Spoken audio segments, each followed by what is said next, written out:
Washington, D.C. to wrap up a long weekend set here on Comcast Sportsnet. And with a win today, the Cubs could grab their first series victory in their last 5 tries. The Cubs and the Nationals in Game 4. Great to have you with us alongside Jim DeShays. I'm Len Casper. This is a 3-city trip. It'll encompass 9 games. The Cubs 3-3 so far, not only on this trip, but against the Nationals this year. Yeah, it's a season series that has really been dominated by pitching. The starting pitching for both of these clubs has been outstanding. 3 runs has been enough to win 5 of the 6 games between these two teams so far. Despite that, the ball has been leaving the ballpark. There's been 15 home runs hit between these two ball clubs.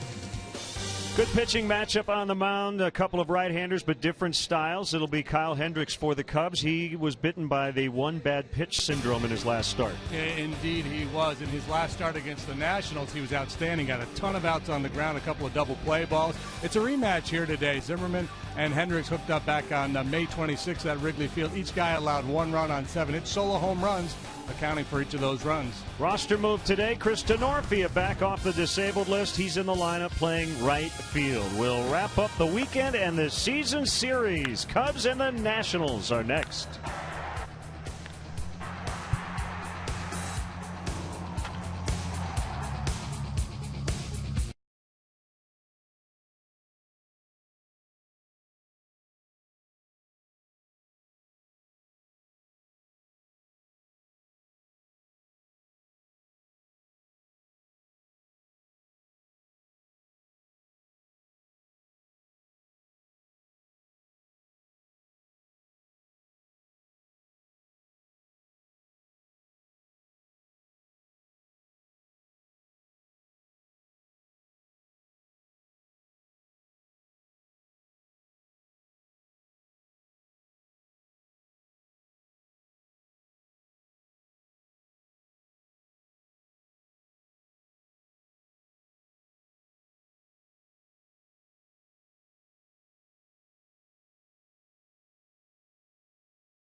By your Chicago area and Northwest Indiana Lexus dealer, who invites you to test drive a Lexus today. Blue Cross and Blue Shield of Illinois, through it all. AT&T Uverse. Find out what's possible with AT&T. Call 1-800-PIC-ATT, mobilizing your world. Ford. Check out America's freshest lineup at your local Ford store or at localfordstores.com. And by Southwest Airlines. Book your low fare now at southwest.com. We'd like to welcome all our viewers watching today on DirecTV. And if today's Cubs leadoff man gets a hit, Benny's Beverage Depot will donate $100 to Make-A-Wish, Illinois. Late Sunday afternoon baseball from Washington, D.C. The sun has come out. You see the lights are on. And the Cubs Southwest starting lineup looks like this. Fowler, Rizzo, Bryant at the top. Montero, Coghlan, Castro in the middle. Starlin did not play yesterday for the first time. Good to see Chris Denorfia back from his second DL stint. Kyle Hendricks, the pitcher, will hit 8th. Jonathan Herrera get his second consecutive start. He's in for Addison Russell today. That's a very good defense played by both clubs in this series. We look at the Nationals defensively. Very talented and speedy outfield. Taylor Span Harper, left, center, right. And as you peruse the infield, is that Escobar at third? I thought Rendon was in there today. Anyway, Rendon is at second. Rendon's at second. Yep.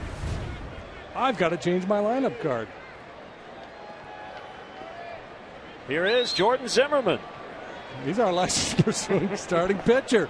He's really good. He's got a 0.96 ERA over his last 4 starts. 3-0 in that stretch. And as we mentioned in the open, really good against the Cubs last time out. He allowed 1 run. It was a solo home run to the man in the batter's box right now. That is a strike. This is catastrophic, and I've got to rework my lineup sheet. I trust you'll get it figured out. As Fowler sends one in the air, should be no problem for Denard Span. He's got it, and that's the first out. Zimmerman very aggressive, attacks with a fastball that'll range 90 to 95, sit comfortably at 93. Got a swing and miss slider, a curveball that he gets a lot of ground balls with, and a changeup that he rarely uses. Good athlete, fields his position well, swing the bat a little bit. He was an all-star last year for the second time in his career, finished 5th in the Cy Young voting. Anthony Rizzo takes ball 1 outside. 79 degrees. It's a little humid. It's a mostly cloudy at this point. On a comfortable day here in D.C. and another big crowd on hand.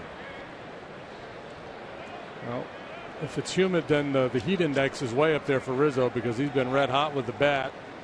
11-game hitting streak, 3 consecutive days of multi-hit games.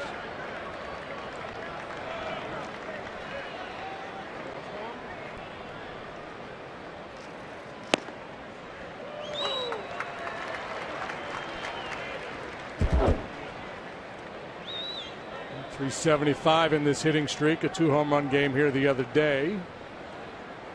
Well, just a handful of players that are up over 1,000 with that OPS for the year. And he draws the walk. And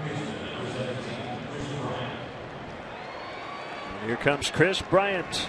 Yeah, that walk, more about Rizzo than Zimmerman. Zimmerman doesn't walk many. He's usually very aggressive, but obviously Rizzo's a guy you're going to be careful with.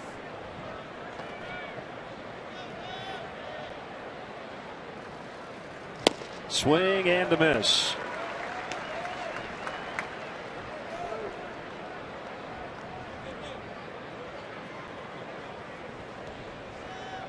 How about that? 101 consecutive starts without walking 2 in a row in a ball game. 0-2.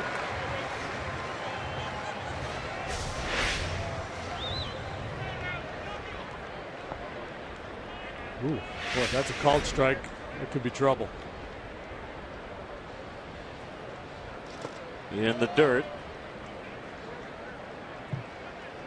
It is Kerwin Danley back there today. Everybody's had a chance to work the plate in this 4-game series. Gabe Morales, Rob Drake, Joe West on the bases.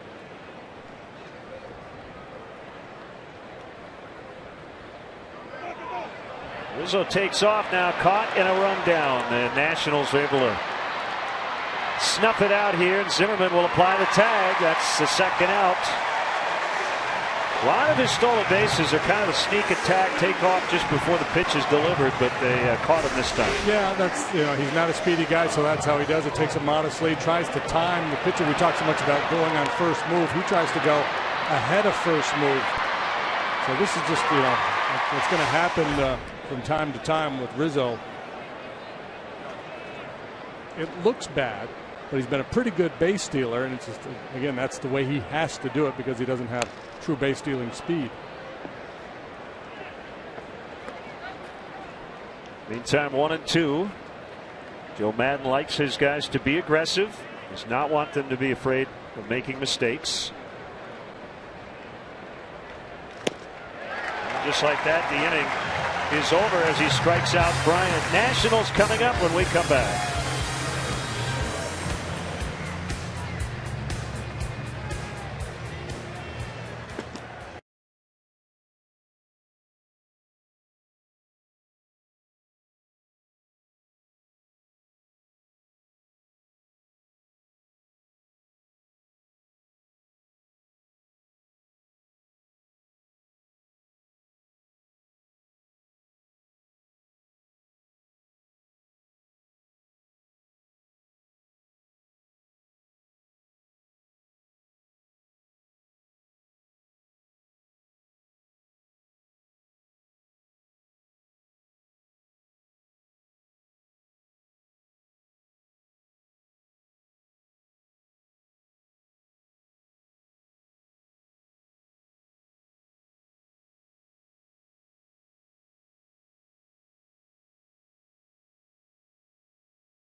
Southwest, it's Span, Escobar back in there for the first time since Thursday. Harper leading the majors with his 19 home runs, and 3 have come against the Cubs. Rendon, Ramos, he homered yesterday.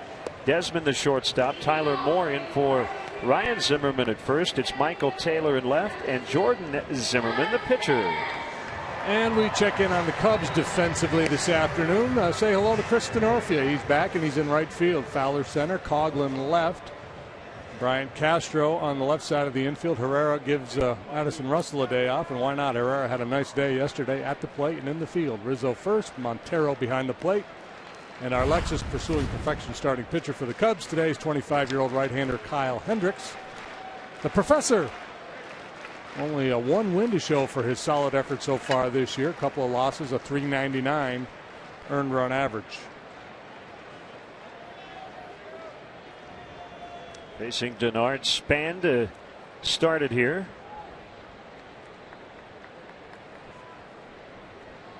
Be followed by Escobar and Harper, and good start for Kyle. Strike 1.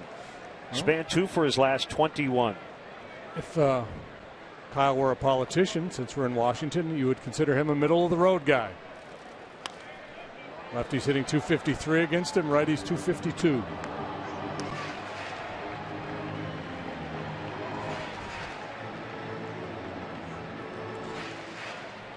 Nationals with a half-game lead over the Mets starting play today. Cubs are a half game behind the second wild card team, the Pirates. Giants and Pirates holding those 2 spots at the moment. Cubs are 1/3 of the way into their 162 game season, and if you look at the math, it's pretty easy. Right now they're on an 87 win pace. You can choose to say, well, this young team should only get better. You think the Cubs should win more than 87, or you might think that sounds about right, or maybe the other. I don't know. That's the math. Yeah, well, I think, you know, they've been going through a pretty tough part of the schedule here in the early going. I think their schedule is actually a little more favorable in the second half, so they could play. You know, if you just looked at the numbers and projected based on that, you'd be somewhat bullish on their prospects for the second half. I think at the very least you'd have to be encouraged. They're 9 games ahead of last year's pace. They were 20-34 through the first 54. They're 29-25 this season. We've already had more conversations about the standings this year than we've had all of last year and probably the year before combined. Span strikes out. It's kind of fun, isn't it, when the standings matter? Absolutely. Change piece. And a dandy. And that start against the Nationals back on May 26th. Just the 1 run allowed. 4 hits, a couple of walks. He got a ton of outs on the ground. He really had the sinker working. That was the follow-up start to his complete game shutout over the Padres. Strike called on Escobar. In the spirit of fairness, we should mention the Cubs have been outscored by 4 runs. So, you know, their Pythagorean record would be at 500. So some may say they've slightly overachieved, but we've had a lot of 1-run games. Right, and it's tough to win 1-run games consistently the way they did for a good stretch there. I don't think winning one-run games is a skill. I think it just happens.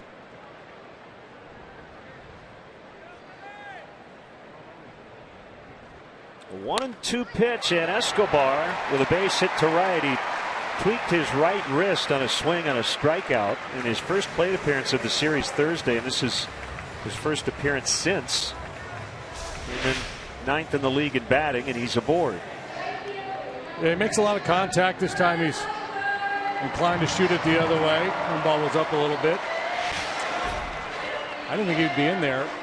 Hence my confusion when we did the Nationals lineup in the inning. I saw Esk and I wrote Espinosa instead of Escobar. There's a note in the paper today where he said he was looking to get today off. But obviously felt a little bit better when he got to the yard here this morning.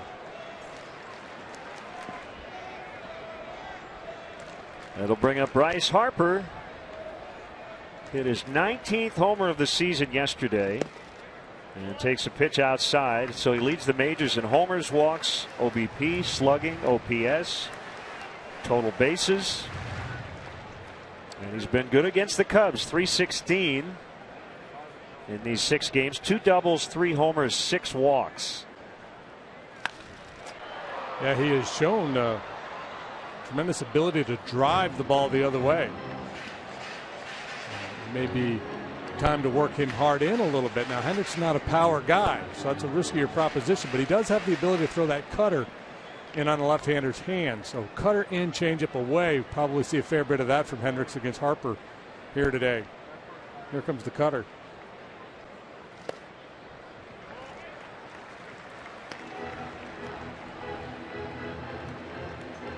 Second start of June for Kyle. He had a good month of May after struggling in April.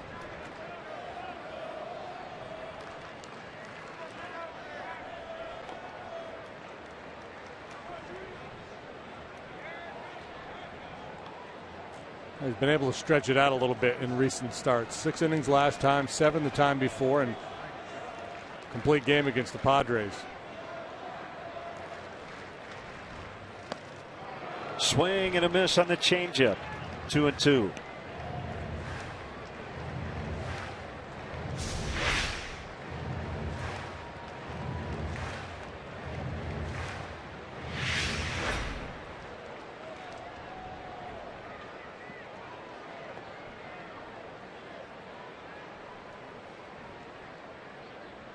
Here it comes. Lined, diving, stab. Herrera makes the catch. Escobar back to first, 2 outs. Herrera in there for Russell today. That ball was scalded by Harper.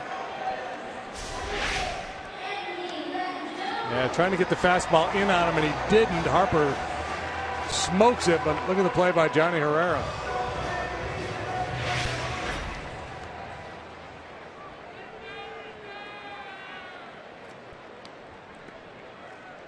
Take that, Bryce Harper. Here's Rendon. Came off the DL Thursday. 3 for 11 with a double and a run in the series.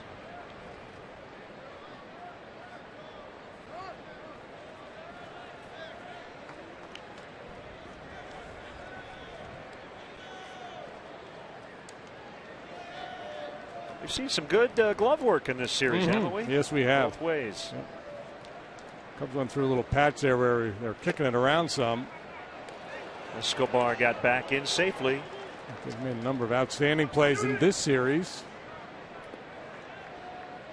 Highlighted by the David Ross pickoff the other night to Rizzo.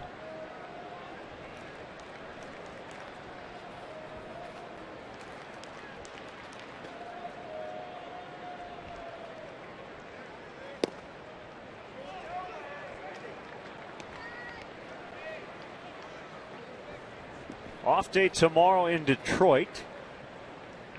And then a 2-game set starting Tuesday night. Bounce toward the hole. Backhanded play. Castro. Nice throw to Herrera. And that'll end the inning. Kyle Hendricks' teammates helping him out with some good glove work here in the first.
Some solid defense.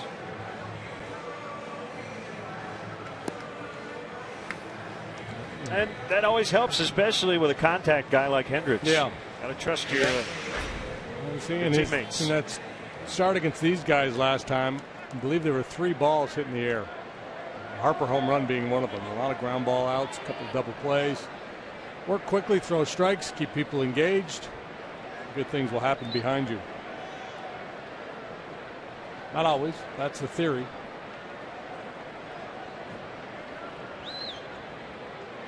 So second inning, it'll be Montero, Coghlan, and Castro due against Jordan Zimmerman, who can become a free agent after 2015, and the Auburndale, Wisconsin native with a strike on a fastball. 29 years old. He has, to this point, set himself up quite nicely for a big payday this winter. The other interesting part of it, JD, is he's a small town guy.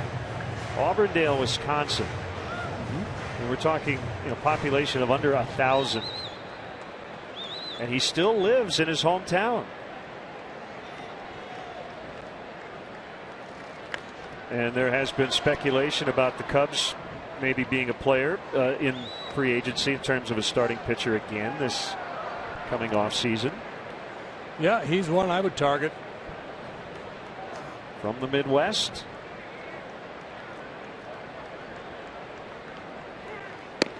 Not saying Auburndale is small, but they do have a Bring Your Tractor to School Day. It's a farming community. He's got a pond in the front of his house that he stocked with bass. Midwestern through and through. Really good athlete in high school, not just baseball. Football and basketball as well, as he strikes out Montero for his second strikeout. A strong kid, 6'2", 225. A little half swing from Montero. Got a little piece of it. Foul tip, strikeout. 738 or so population of Auburndale.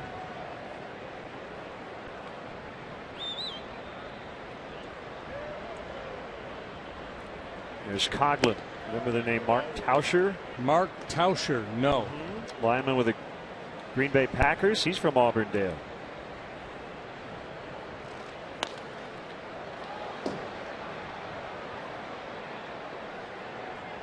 It's hard to find a town that small to produce a couple of major sports athletes. Is it near a bigger town?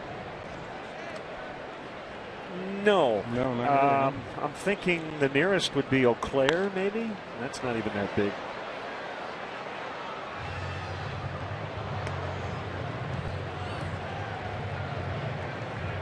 Chris Coghlan was born around here. Rockville, Maryland has a bunch of family in this area.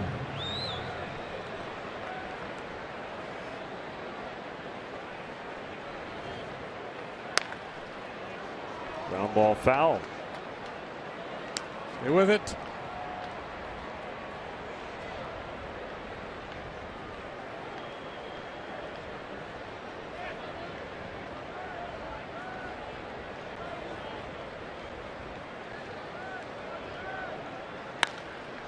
Line shot, left field corner. It's going to hit the warning track, then the wall. Coghlan on his way to second. He's got a double. Cubs' first hit today.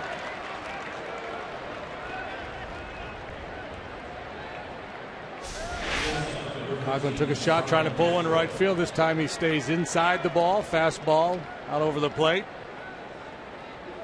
Drives it over the head of Taylor for a one-out double. Zimmerman will usually give you some fastballs to hit. He's pretty aggressive with that fastball in the zone. Now facing Starlin Castro.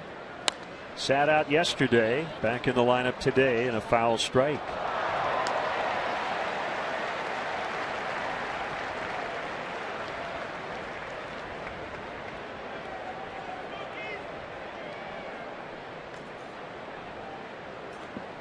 And another big crowd here today. Continue to stream in from the Metro stop just outside the ballpark.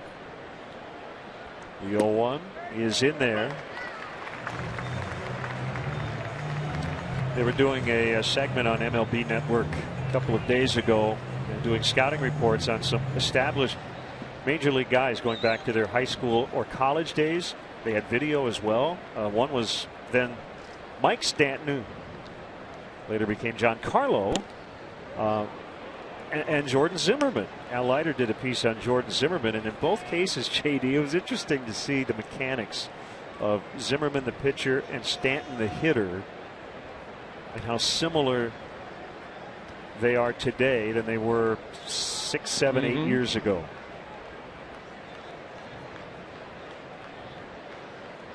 Zimmerman pitching in the snow at the University of Wisconsin at Stevens Point. Yeah, and I think, you know, good players come from all over, but I think there's value in pursuing pitchers from cold weather climates because their arms don't have the wear and tear, the potential wear and tear of kids that play in warmer weather year round. It's really important for kids in the South and the West and in those good climates. It's baseball season year round there to back off. You kind of have that forced back off when you're from the Midwest or the Northeast.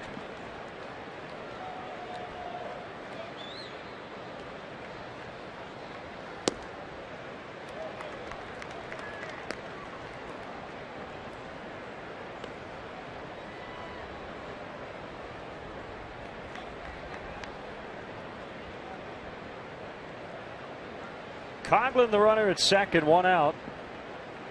Just getting going. We're in the top of the second inning. If you're just tuning in, wondering why did this game start so late?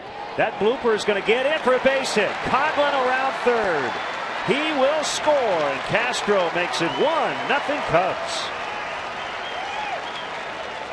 Coming back fresh after the day off. Made a very nice play in the field. This time he fights off an inside fastball.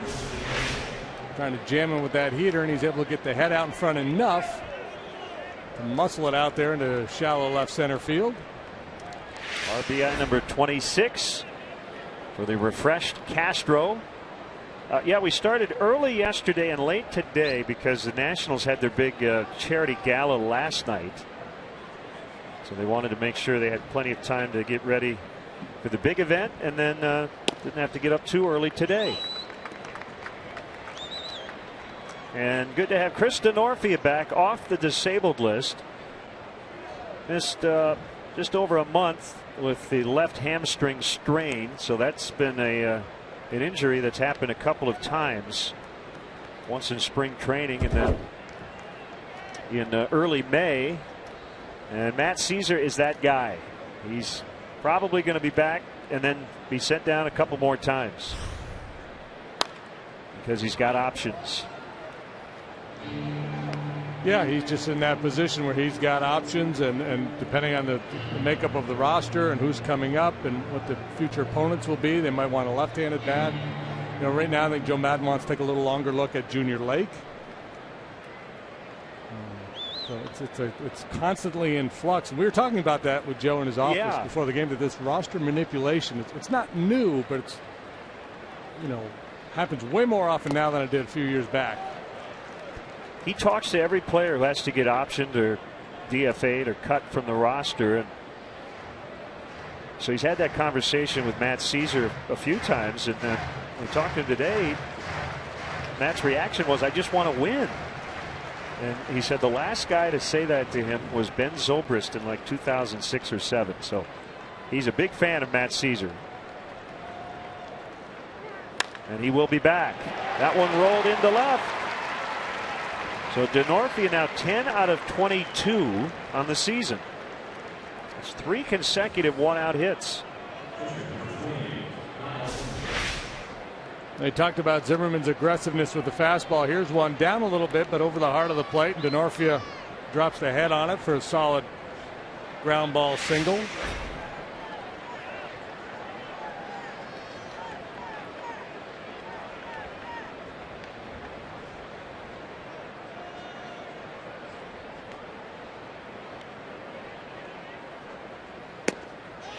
There's a throw behind the runner Castro.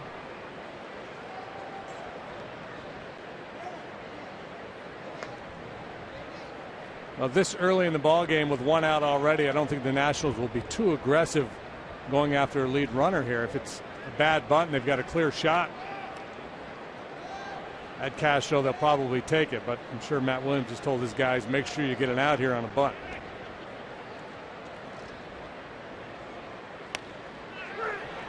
Throw goes to third, and they get Castro. So that scenario did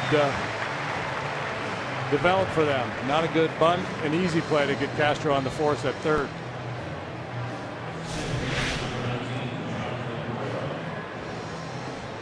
Fastball moving up and in on Hendricks. Tough to deaden that ball. And talked earlier about Zimmerman's athleticism. Cubs pitchers still without a successful sac bunt. Again, they don't attempt quite as many as other teams.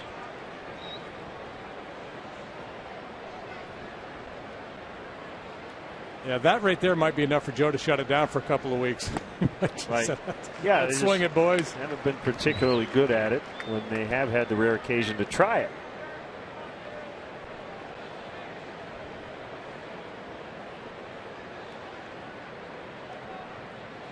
Herrera had a couple of hits yesterday as he skies one to right. Harper over into foul territory, and a fan was reaching his hat out there, but let Harper make the play. Oh, bro. 1-0 Cubs.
RBI hit. There's Herrera's swing, and never feels good for a catcher to get hit in the backswing, but it happens on occasion.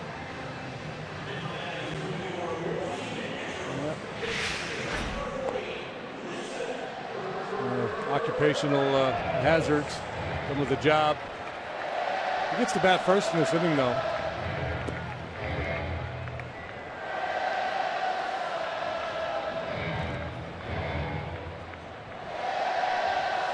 This is a Fish song. They're yelling Wilson for Ramos when he bats. Yeah, this is new. I didn't notice it until today. If they've been doing it, I've been oblivious to it, which is they have done it actually every day. Yes, really? They're doing it louder today. Clearly, or usually I'm reading a promo maybe when it comes up. But you had him in your lineup. It's kind of a I had him in the lineup. It's kind of like what they do to a visiting goalie in the NHL. A serenade. Chant them, but yeah. Right.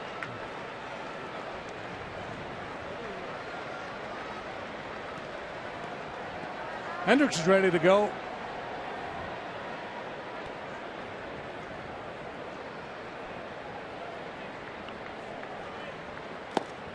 I guess if they were chanting my name, I'd take a long time to get ready too. Soak in all that adulation.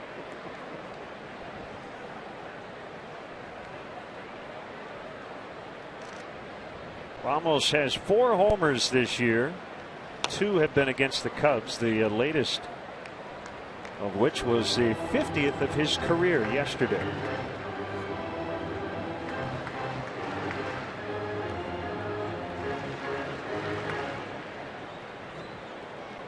Jason Hamill is 9-0 lifetime against the Washington Nationals. 0-2 on the ground to the shortstop Castro, and he boots it, but he has time. High throw. Still had time to get him. Well, you could see he was trying to be aggressive, moving forward to play that ball, but couldn't get a handle on it. A little out of control coming. And that's the thing, you know, we saw him make the play in the hole. He goes in the hole fine, he goes up the middle just fine, and it's these balls where he has to either lay back or charge and play for a hop, and he just gets caught in between on. He's doing way too much thinking on a ground ball like that, but he struggled with it, and that's what happens. The brain gets in the way of the body.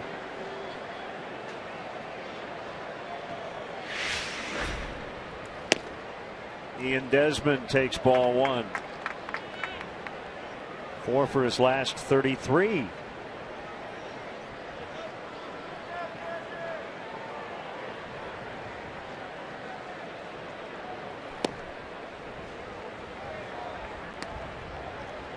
He's scuffling, but he's dangerous. Takes a big swing, has plenty of power. Usually you can tell a guy is going through a slump when you notice he's wearing his pants differently than he normally does. That is well hit, and it is gone. A 2-run homer. Now Desmond going with the knock socks today, and he gives his team the lead. How many times do we say when a guy's scuffling, if he's willing to go the other way, usually he's going to be able to have some success. And not only does he go the other way, but he absolutely torches this ball the other way. So an error, and then Hendricks falls behind 2-0, and that means a big swing coming from Ian Desmond. There's your home run replay brought to you by Ford. The Nationals have taken the lead. So his 5th of the season. And we showed you in the open, there haven't been a ton of runs scored in this season series, but there have been a lot of home runs. That is the 16th home run combined in these 7 games.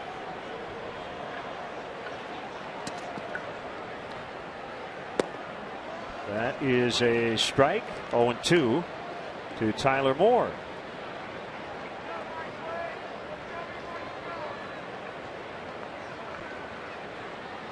Moore has really struggled. Hasn't gotten steady playing time. Comes off the bench a lot.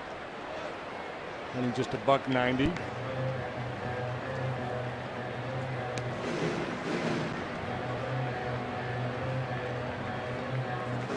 He's got good power, good home run years down in the minor leagues.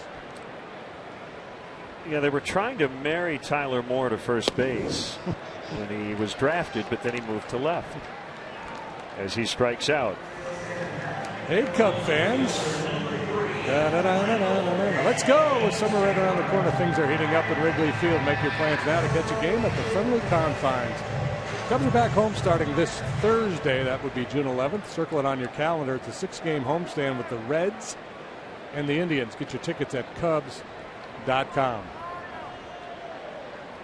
So 4 Reds, 2 with the Tribe, correct? Yes. And then back to the road.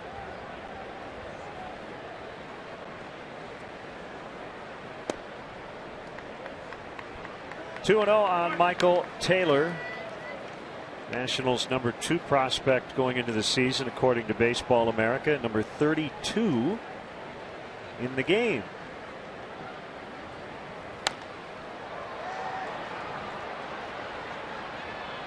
That's DeNorfia.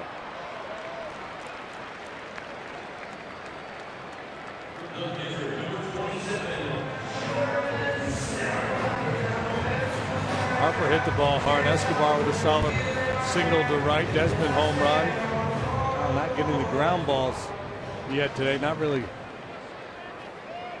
locked in with the release point and the feel for his sinker.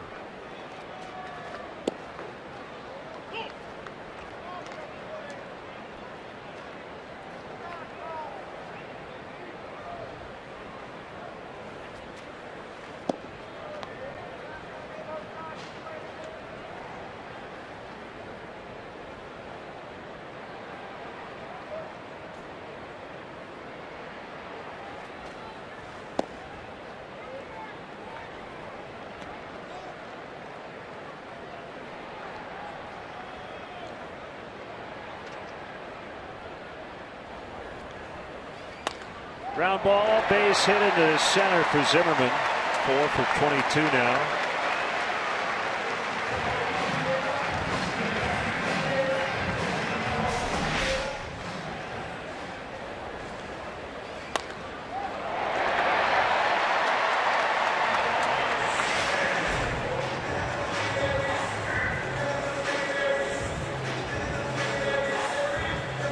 Montero and Rizzo chatting with Hendricks as Denard Span will bat.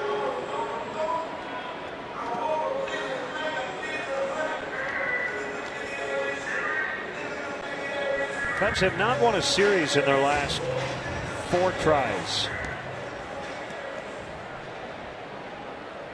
A chance today to take 3 of 4 from a team leading a division.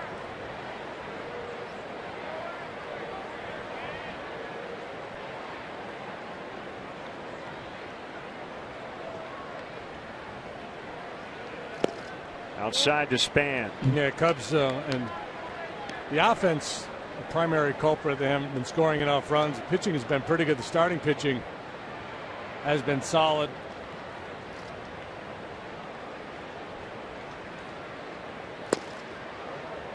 League average ERA in the National League for a starting pitcher is 4.01. 4 of the Cubs starters are better than league average. They're the only team in the National League to make that claim other than the Cardinals. Cardinals have 4 guys in the top 15. Swing and a miss on a changeup. And that's why the Cardinals are in first place at 37-19. They're at the Dodgers tonight. Beaten by Clayton Kershaw 2-0 last night. Remember, Kershaw has really struggled versus St. Louis in the postseason. Pulled on the ground to Herrera. He'll glove and throw to Rizzo in plenty of time to end the inning. An error, then a 2-run homer by Ian Desmond, and it's 2-1 Nationals.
Jason Hamill putting together an all-star-like first half. Who knows, maybe he'll represent the National League in Cincinnati this year. He certainly earned it to this point in the season. It certainly is deserving. Who owned the Nats? Owns. 9-0, the only pitcher to start a career better against this franchise was Joaquin Andujar. That was back when they were the Expos. Andujar started 10-0 against the Expos back in the day. Mid-late 70s. Fowler, Rizzo, Bryant.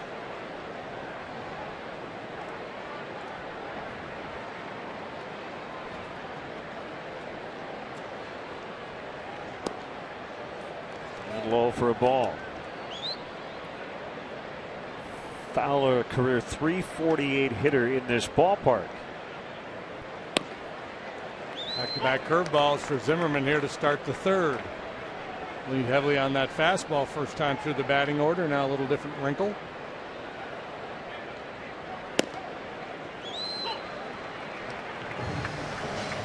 Swing pitch in the at bat. It's 1-2.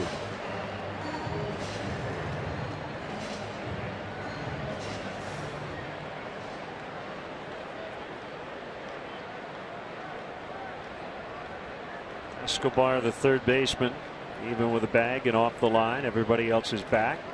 A little bit around toward left against Fowler, and he promptly pulls one to right, but it's foul.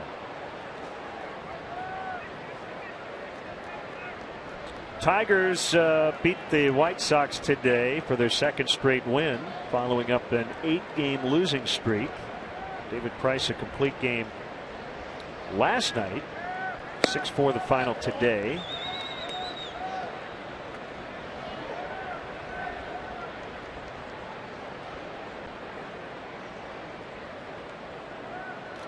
Pitch, right field corner, it's down. Harper picks it up. Fowler on his way to second. He's got a double.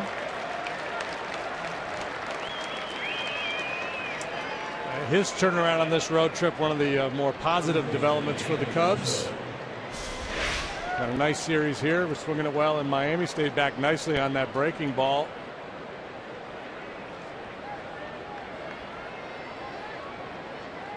He's hitting .320 on the trip coming into play here today.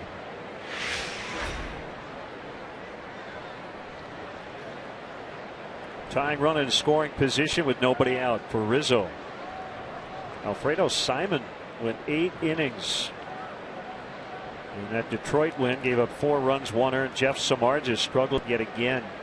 10 hits, 6 runs, all earned in 7 1/3. His ERA now 4.93. In the air, Fowler is not going to be able to tag. He will go back to the base. And he holds there as Taylor makes a catch. Budweiser Bleacher Fridays continue. Next Friday, June 12th, as the Cubs go country. Fans will enjoy country music hits played before and during the game. All Budweiser Bleacher fans 21 and older will receive a country cap presented by Budweiser. Special entertainment in the bleachers includes live music, giveaways, photo ops, fun games. And then after the game, there'll be a post-game party at a bar in Wrigleyville. For tickets, visit Cubs.com.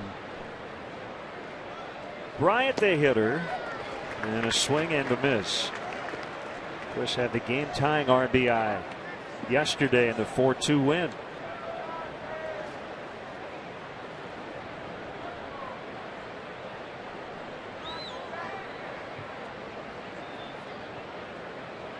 Strikeout victim in the first inning.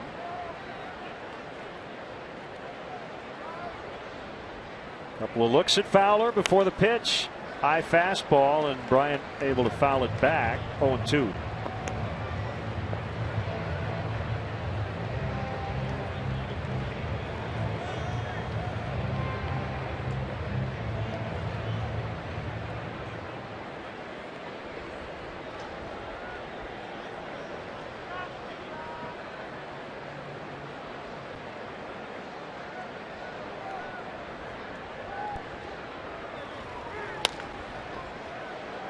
Surrounded by Desmond, and he's not going to make a throw. Kind of interesting. Escobar's first move was to third. He did not try to cut off that ground ball. I don't know if he would have made the play. So an infield hit. Yeah, I don't know if Desmond got a real clean handle on that ball initially, or just thought, nah, there's no way I'm going to throw Bryant out. Either way, I think probably a good idea for him not to make that throw. All right, got a nice break out of the box. So 2 on with 1 out, and it's Montero. He struck out his first time up. Third straight start for him. He homered on Friday. Couple of walks yesterday. And when you look at the numbers, you figure the lefties would have to do some damage here today. Left-handed batters against Zimmerman coming into play. We're hitting 307. Righties just 222.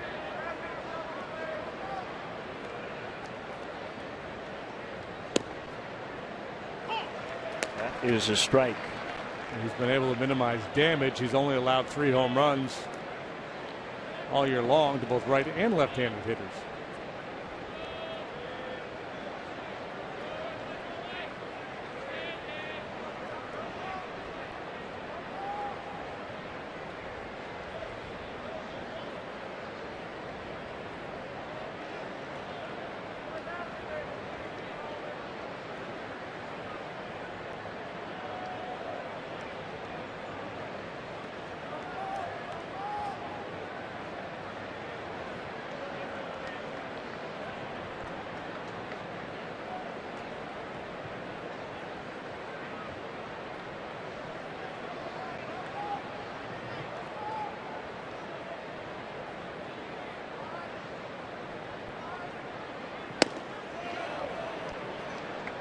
Montero held, according to Joe West.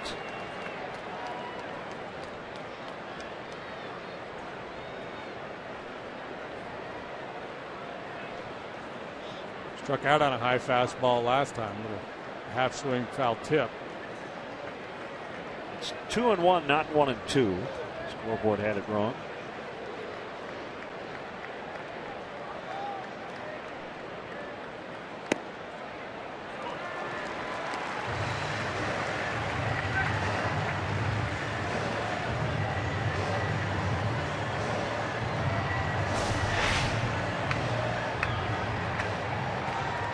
Top of the zone definitely in play today.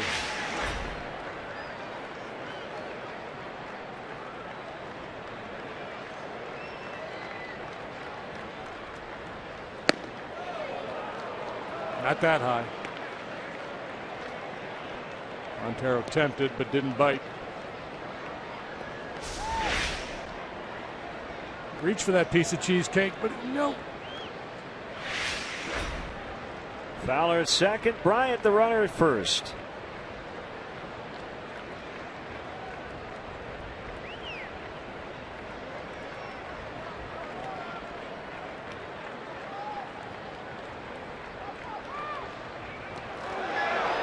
Quick swipe tag by Desmond, but Fowler got in.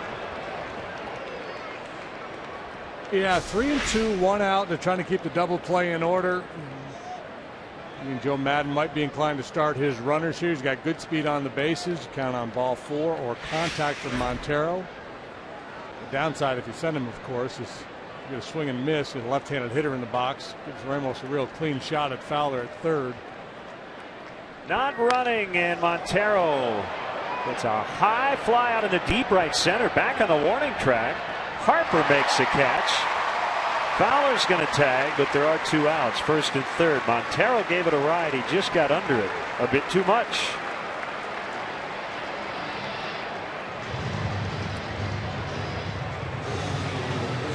Maybe a helping wind today. Yesterday the wind was blowing in hard from left. Miguel first hit that ball. I didn't think there was any chance it would get out of here. It almost did.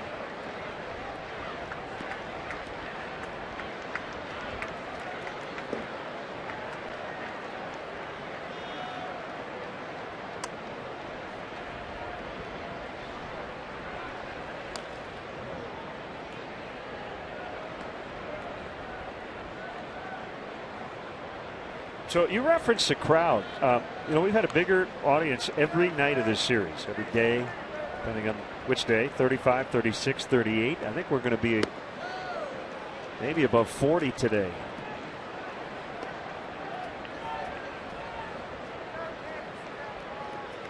It's been a fun weekend.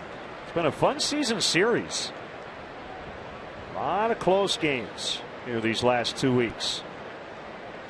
2-1, 3-2, 3-0, 2-1, 7-5, 4-2, and today it's 2-1 in the third.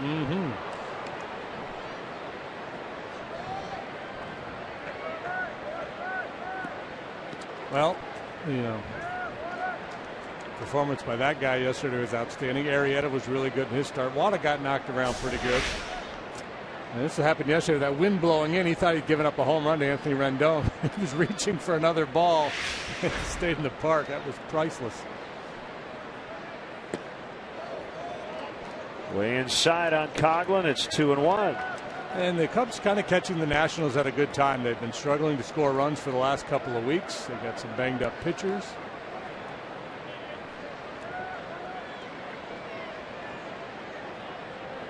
They did get Anthony Rendon back at the start of this homestand, one of their best players.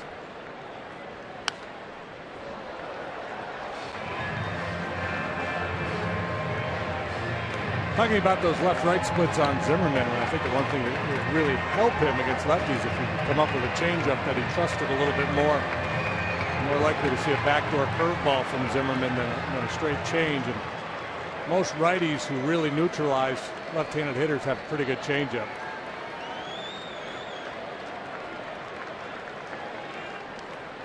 Cubs try not to waste the leadoff double by Dexter Fowler. 2-2 to Coghlan. Fly ball deep center. Span gets to the spot.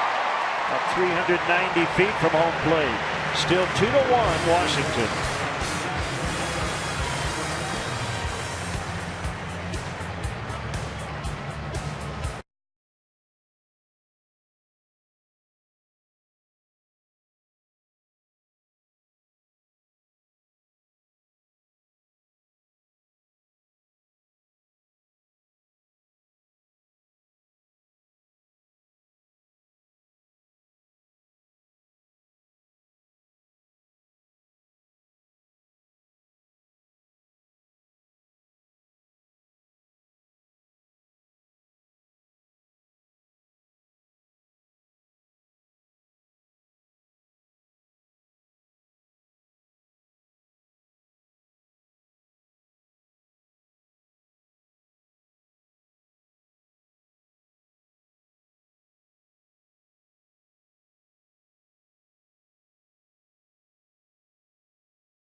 Stop by trade. He's played some third here as of late and has been really good since rejoining Iowa after the tragic death of his sister early on in the season.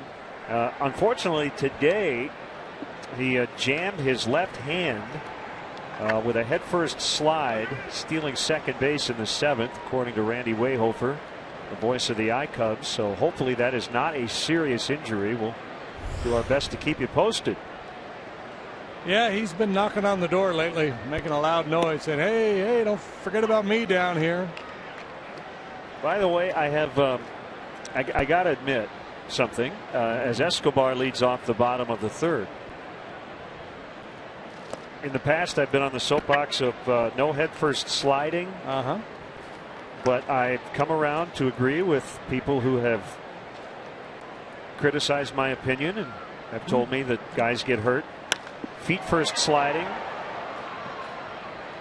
And I had a conversation with Dave McKay, former Cubs coach who's now with Arizona, and after doing all that research, I don't have a major problem with headfirst sliding if you do it correctly. When you're on a baseball field, you might get hurt. I prefer guys not headfirst slide into first base when they have the chance to run through the bag. But yeah, I think a lot of guys that headfirst slide just don't feel comfortable with a feet first slide. And whenever you do anything on any sport, really, when you're not comfortable, you're more likely to get hurt. Correct. But I think everything being equal, if If you're in a depth slider feet first, I just still prefer to see a guy go that way, especially big guys.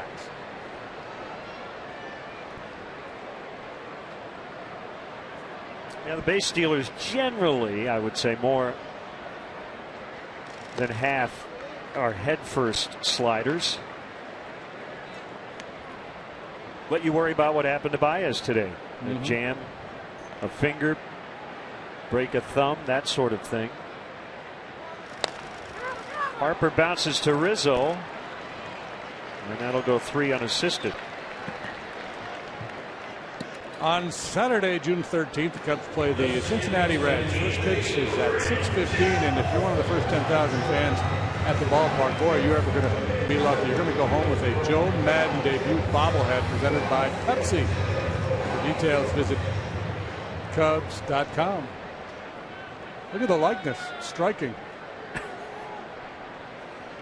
Big happy birthday to Shane Pike watching today and rooting on the Cubs as Rendon takes ball 1.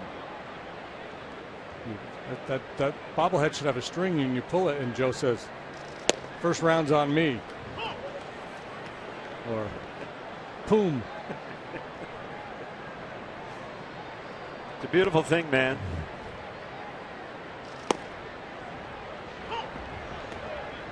One and two. I thought, as he always does, after the game and before the game today, he handled the Hector Rondon situation beautifully in the media. Didn't commit to anything. Yesterday was about yesterday. He would like to get Rondon even maybe a 4-out appearance today if possible.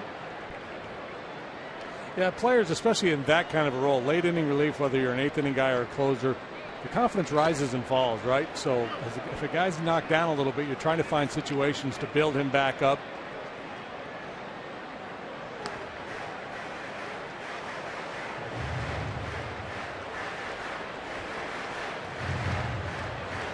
Yeah, he walked first guy faced, and Joe didn't really like what he had seen, especially based on his recent appearances. Got Strop in there to lock it down as Rendon strikes out. 2-1 Washington after 3.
Tune in every night to Sportsnet Central, a road to a dynasty, live from the Stanley Cup Final, presented by Coors Light. CSN Chicago's own Luke Stuckmeyer will have the latest on the Blackhawks and Lightning every night, all series long. A wide open game 2, and we both thought the The Hawks were going to send it to OT late. Didn't happen, so they head home 1-1, which that's good, right? Is good. Yeah, on the road, sure. But you're conditioned to the way they've been playing that they're going to score one with the goalie pulled and force it into overtime at least.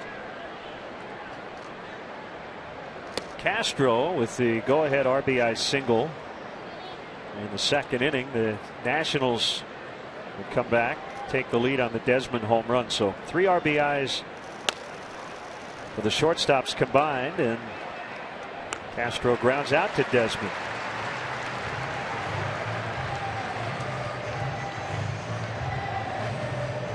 Make sure you follow Patrick Mooney, our Cubs insider, all season long on Comcast Sportsnet. Brought to you by Nationwide agent Jeff Vukovich. Visit Jeff at jeffvuk.com. Nationwide is on your side.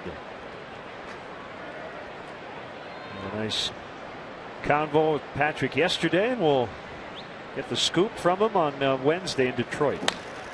Chris Denorfia trying to make up for lost time. He's 2 for 2 off the DL. Signed partially because of his ability to handle left-handed pitching. But off a tough righty. A couple of knocks here today.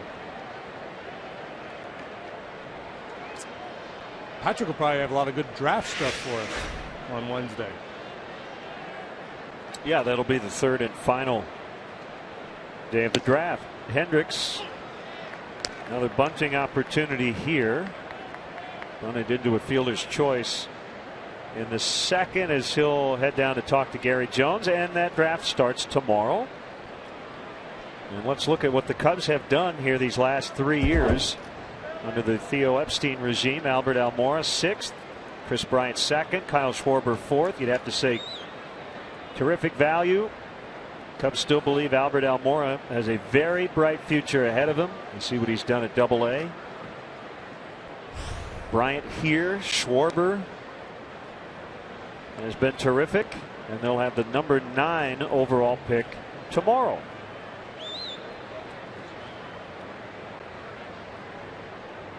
Javi Baez was the number 9 overall pick. Rendon will flip to Moore for the out. That was in 2011. Cubs have drafted 1-1 once in their history.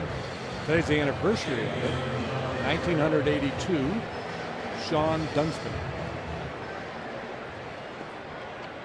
Wasn't televised back then. The commissioner wasn't up there. But the first pick in the draft, Chicago Cubs, high school infielder,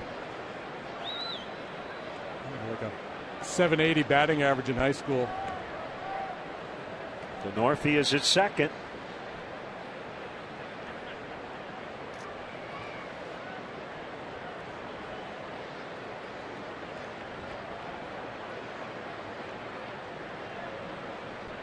Birthday wishes, Susan Lorenzo.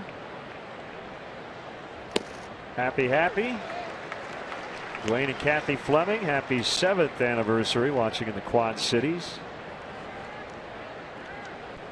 We don't play tomorrow, so I have to wish my sister Beverly a birthday. She's turning something tomorrow. Happy birthday, Beverly. Hey, Bev. Sean checks in on Twitter, so keep the slap shot references coming. That's fouled. Oh, yeah, the Owens. Trying to remember what he was talking about. Who owned the Chiefs?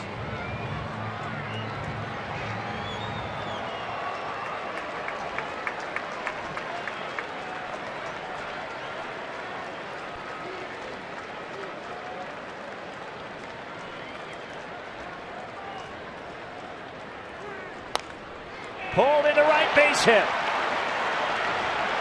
Denorfia to the plate. He is safe. We're tied. Johnny Herrera makes it 2-2. Herrera with a nice day yesterday, gets another start here today and taking full advantage. Wow, nice swing. Low breaking ball, stays back nicely. Flips it into right field. You see Harper aggressively charging this ball. He's got it as Denorfia gets to third. Throws just a little bit up the line, and man, was that close. That's the advantage when that throw is coming from right field. You saw Denorfia take a peek so you could see where the throw was coming from. Goes for that back corner of home plate, and Ramos never got him. Good to see him move well, coming back from the hamstring issue for the second time.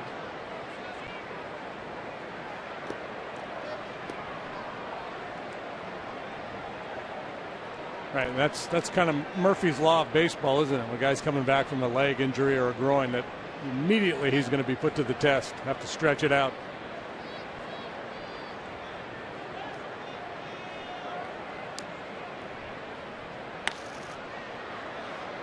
Fowler fouls.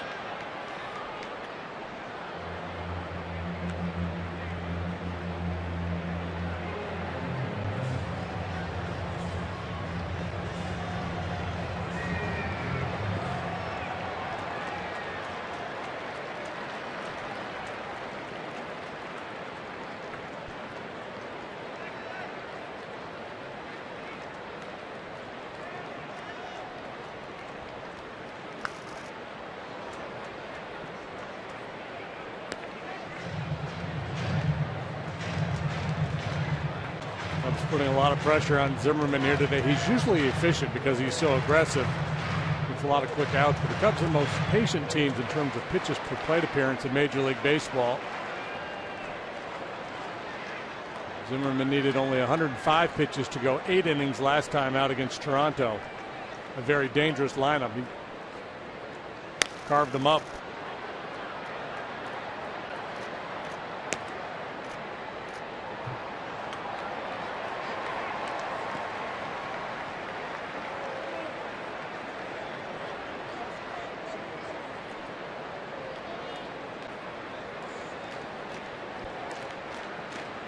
The amateur draft began in 1965. I've got a list here of the Cubs' first-round picks for the first few years of the draft. The point being that I think teams in scouting have gotten a lot better about identifying legitimate big-time prospects. And there's fewer swings and misses in that regard now than there was. Somebody may prove me wrong, but see if you recognize any of these names. Rick James, not the singer.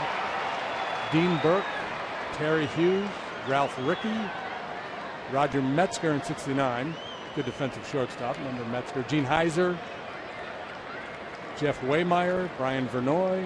Those are all first-round picks. Yeah. It is an inexact science. The first pick in the history of the draft was Rick Monday. That's right. 1965.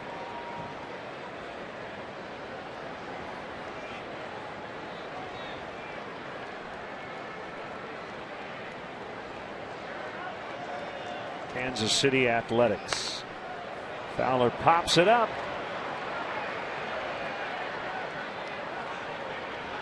Rendon has it. The number 9 hitter, Jonathan Herrera, ties it up with an RBI single.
Chicago's most popular sports trivia game show, starting at 9:30 on CSN Chicago.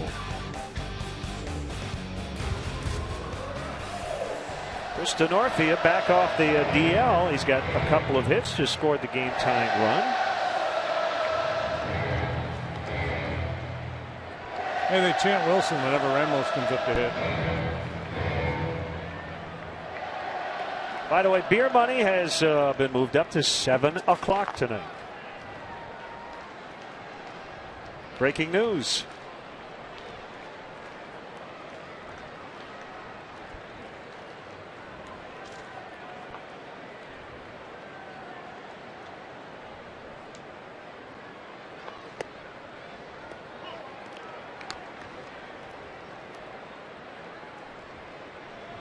One strike on Ramos. Reached down an error by Castro in the second and scored on the Desmond home run.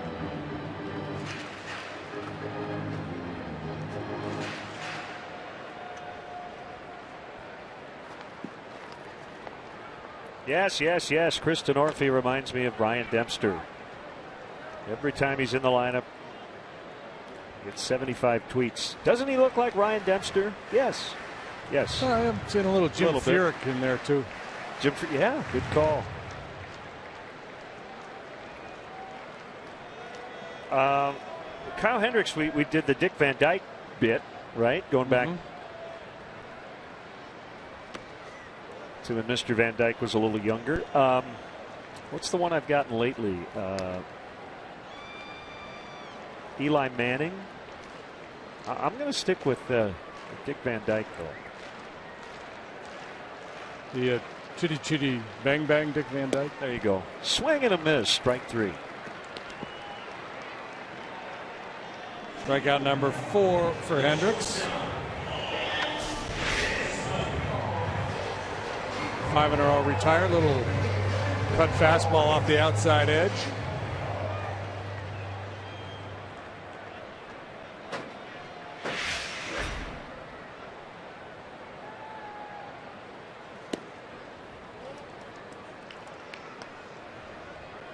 I would enjoy watching the behind the scenes with Hugh working with Dan Shulman, because I have a feeling a few people would walk into the booth and walk right up to you and say, "Hey Dan, how are you?" And walk up to him and say, "JD, what's going on?" I wouldn't call him your doppelganger, but there's a resemblance.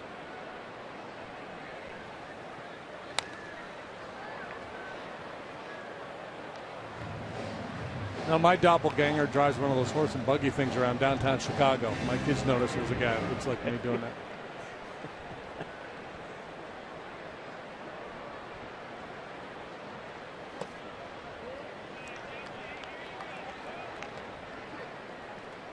Cloud cover has really taken over. Cooled off just a bit here. A 2-2 tie in the 4th inning.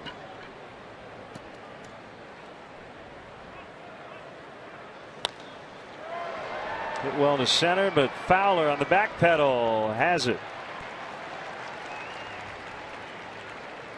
Cub fans, let's go. Don't miss your chance to catch the best matchups in baseball. Reserve your place in line for history in the making. Join the season ticket holder waiting list. It's easy and free to register. For details, visit Cubs.com/waitlist.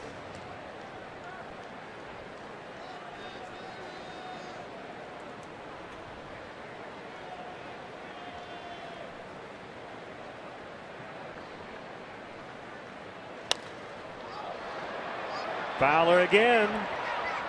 A little deeper this time, right on the edge of the warning track to get more for the Mary Tyler Moore. There you go. It all comes full circle. 2-2.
Tomorrow, join CSN Chicago for the best Stanley Cup final coverage in town, starting at 6:30 with Blackhawks pregame live. Then flip over to CSN Plus after Game 3 for player and coach reaction, highlights, and more on Blackhawks postgame live. Stanley Cup final Game 3 coverage starts tomorrow at 6:30 on CSN Chicago. Cubs have won 2 of 3 in this set, trying to make it 3 of 4. It's 2-2 here in the 5th. Rizzo out front, fouls it into the camera well behind the Nationals dugout.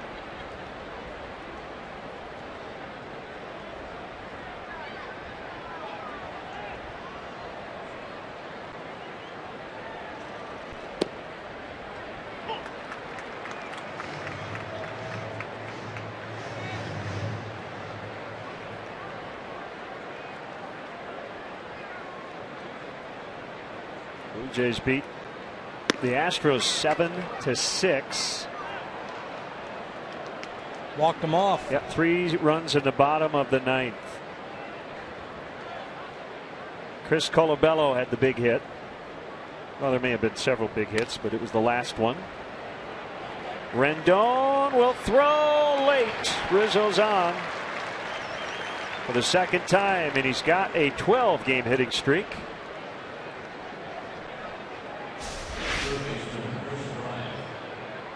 Nice little 3-hopper up to the middle of the diamond. Rendon playing strong pull. Had to go a long way to get it. Probably should have put it in his back pocket.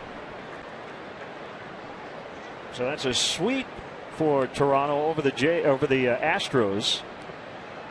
Liam Hendricks beat Luke Gregerson. 4 straight losses for Houston. Strike called on Chris Bryant.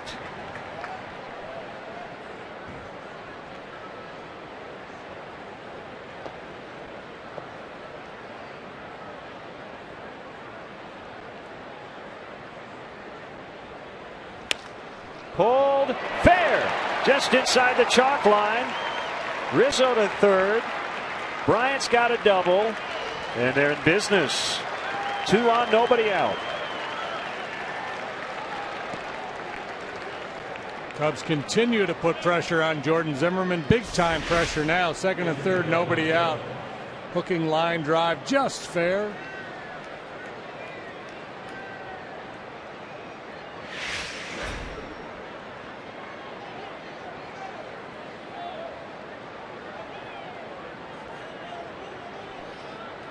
Williams starts to pace. Those guys stay back, concede the run, get an out.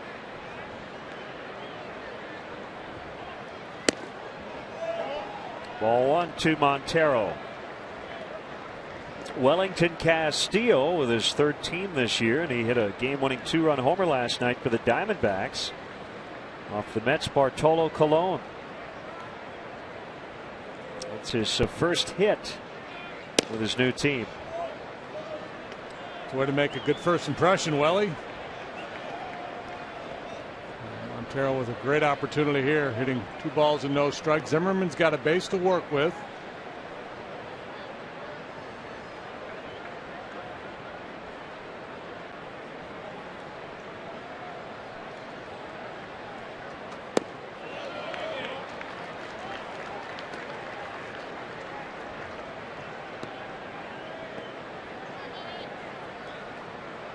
Turn him loose. 3 balls, no strikes.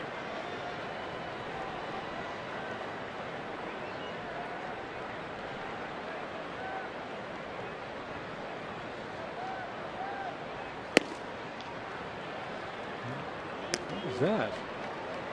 They only started to call it a strike and then thought otherwise. That was bizarre. Boy, the that was an umpire balk right there. Not real happy. He's called a high strike a few times here today, and he comes up, that right arm starts up, and then he got otherwise. It was not a good pitch. He got it right.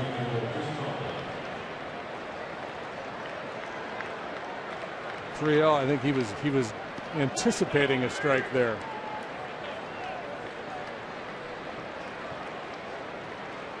So the bases are loaded with nobody out. Chance to not just take the lead, but put up a crooked number. Coghlan, ball one. He's going to try to work the bottom of the strike zone with a fastball or maybe the curveball. Curveball is a good ground ball pitch for Zimmerman.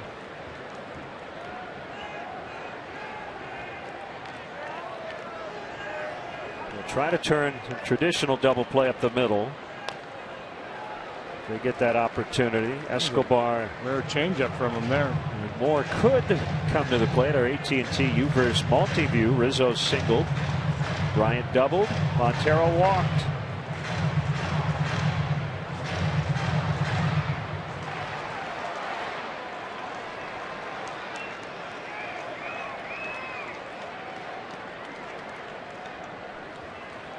The kick, the pitch. Off the glove of Moore into right. Rizzo scores. Bryant is in. Two-run single. Chris Coghlan. It's 4-2. A good thing starting to happen for Coghlan of late. He's had 3 really good at-bats today. Double to left last time up. Or excuse me, first time up. Deep drive to center last time. And just to be fair, he whacks one to right here.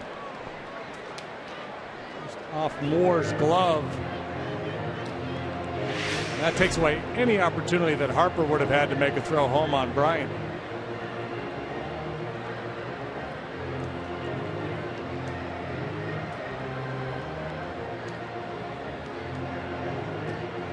As good as Jordan Zimmerman has been, especially these last few years, he has not been great against the Cubs. 7 innings, 1 run in a no decision 2 starts ago. But as you see, 1-4 lifetime. This is his 9th career start against the Cubs.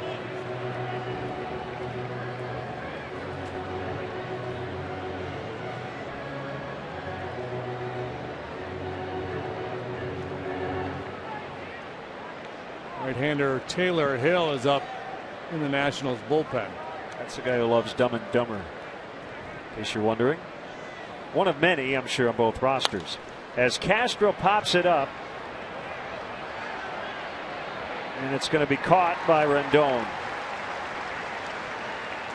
Infield fly rule was not called there. Yeah, I was waiting to see if any umpire would put his arm up. That's not a knock on Taylor Hill. We had fun with movie stuff yesterday.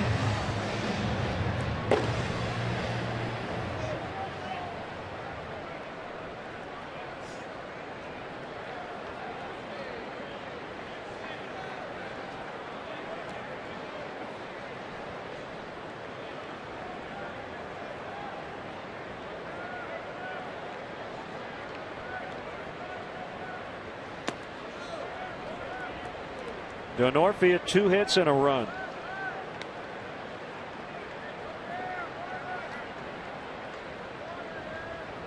From the Northeast, went to Choate Prep High School in Wallingford, Connecticut. You know who else went to Choate? Some president? Yeah, John F. Kennedy. So Adlai Stevenson. Glenn Close, Michael Douglas, Jamie Lee Curtis, Paul Giamatti. Choate Rosemary Hall Prep. I don't think I would have been welcome within the halls of Choate. Then he went on to Wheaton College in Massachusetts.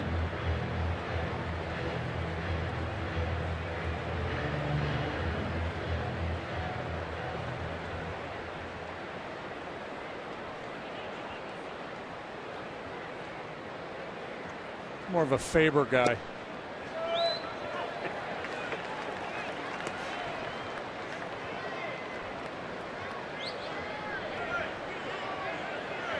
Zimmerman thinks he's got a strikeout.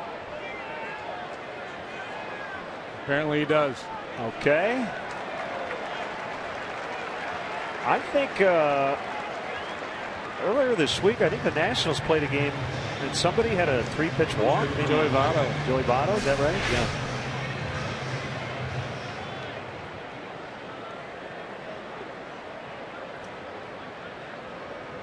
So he didn't really ring him up. No, and it must have been one earlier in the sequence that was confusing.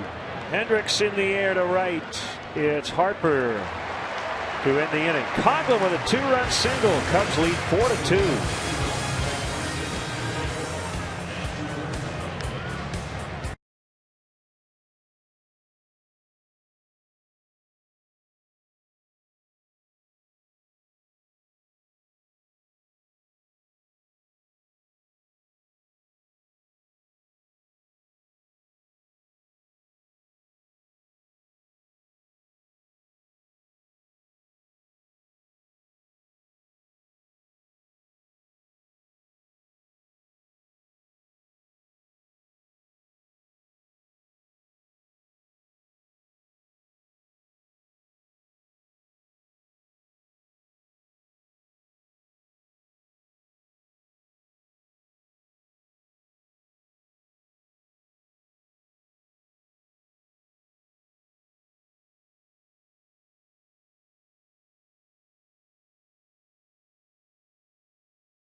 Four-2 lead. Chris Coughlin and Chris Denorfia have had big days today.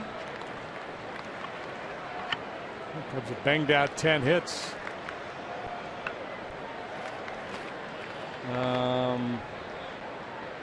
To me, it's been a while since they've been double digits in the hit column.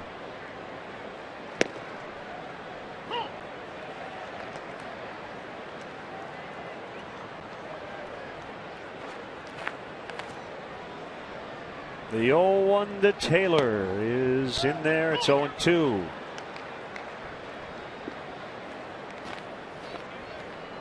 Clint Robinson on deck.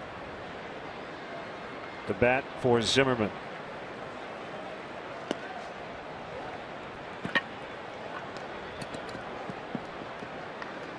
Joe Madden's fond of quoting Meatloaf when he wins 2 out of 3. He'd really be thrilled with 3 out of 4 here in the Nationals' home ballpark.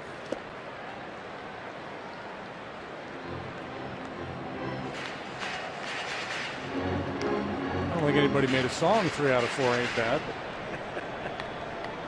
Right.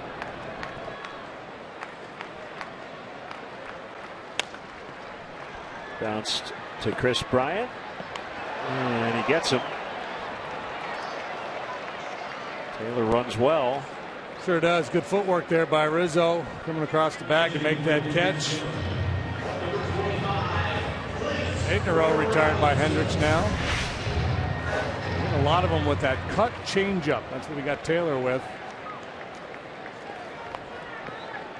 80, 81 miles an hour, just drifting away from the right-handed hitter.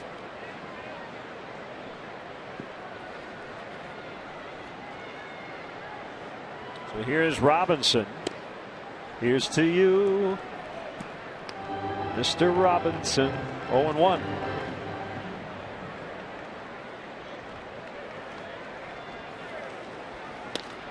Off the end of the bat, that liner will be trapped by Fowler. Just kept dipping, and Dexter couldn't get it.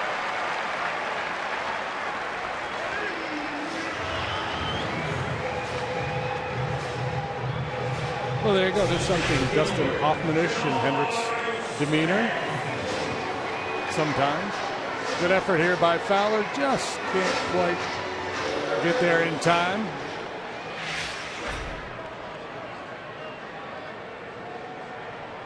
See if Hendricks can get a ground ball here. Span, not an easy man to double. He runs well. He's coming out of that left-handed batter's box.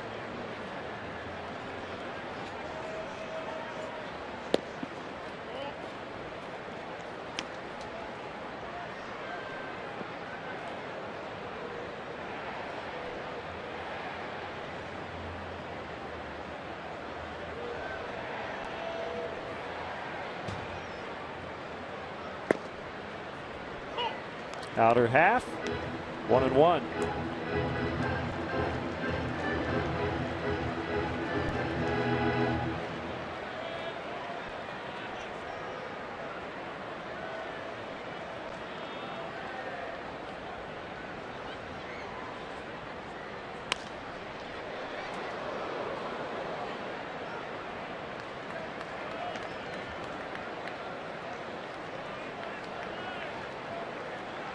Cubs have led twice today, 1-0 and now 4-2.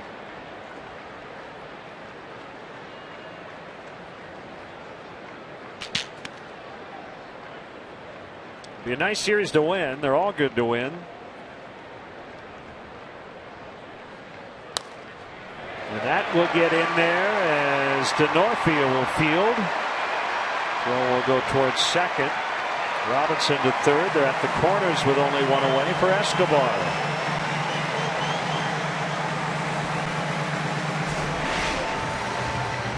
Came off the sinker, went with a changeup, and this thing was about to bounce before Span hit it. We talk about great bat control.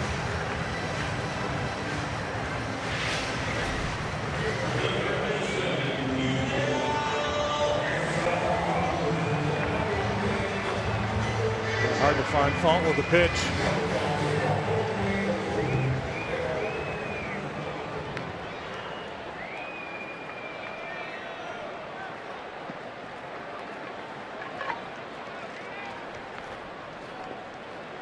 Matt Williams has a good problem right now in his infield with Rendon back. Escobar had been hitting in the 300s, playing third base. Danny Espinosa with the big home run the other night. Terrific defensive second baseman. So you can kind of go with the hot hand and hope that that competition helps everybody. I don't know why it wouldn't.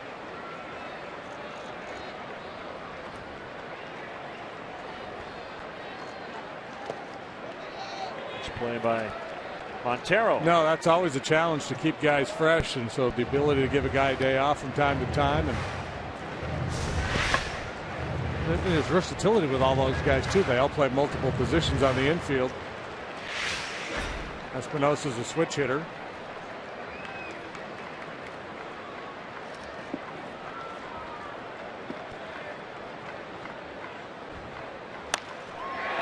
Another base hit. Here comes Robinson. It's 4-3.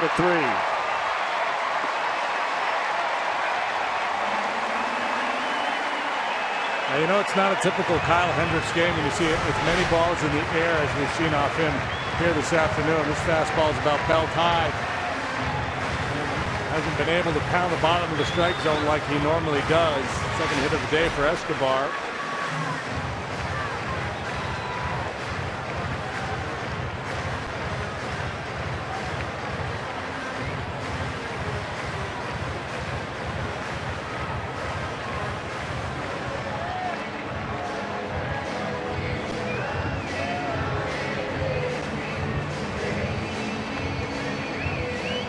Field on the mound. Harper coming up.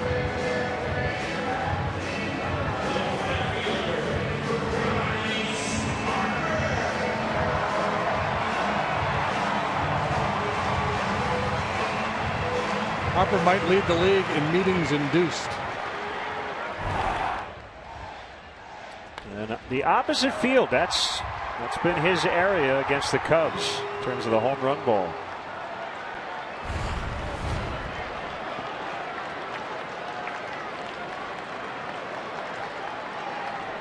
Big spot for Kyle Hendricks here, leading by a run in the 5th. Facing the best hitter in the game to this point here in 2015.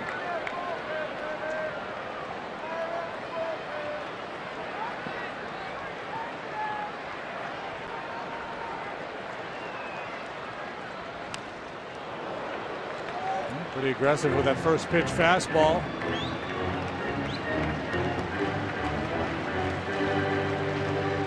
Like that, he's hit 8 of them the other way. A couple straightaway center and 9 on the pull side.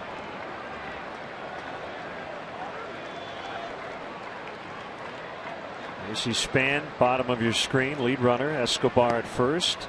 Ball dropped by Montero, but the runners holding 1-1. Yeah, a little cross up there. I was expecting something else.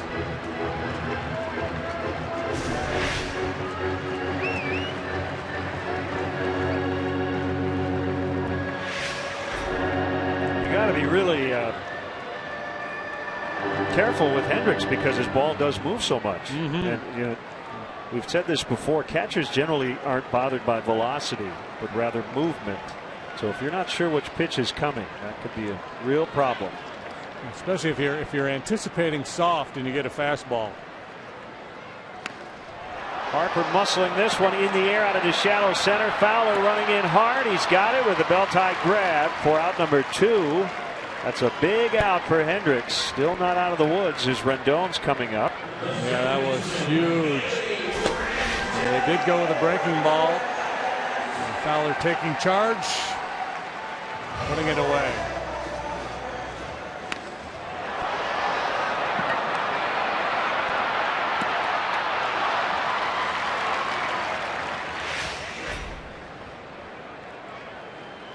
Similar situation that Kyle had last time against the Marlins. Had a bases loaded, nobody out situation. Got Giancarlo Stanton and then Justin Bour, and then with 2 outs, Marcell Ozuna hit the first pitch into the alley in right center to clear the bases.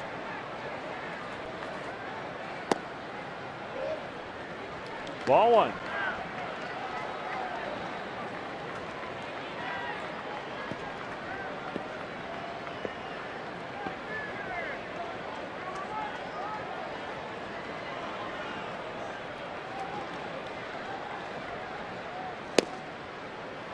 Possible W for him hangs in the balance here. There's action in the Cubs bullpen. Justin Grimm.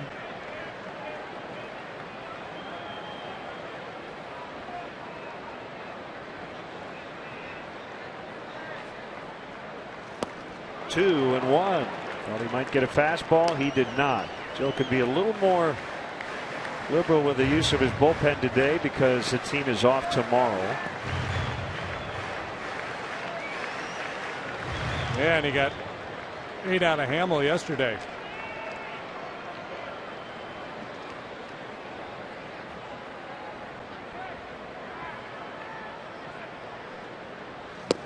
And as to not offend anyone politically, he can be maybe more conservative with the starter today. See, I got him. Very nice. Both the major parties covered.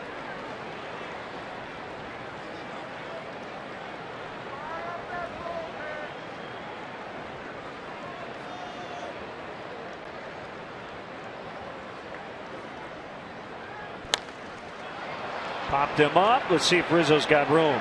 I think he will.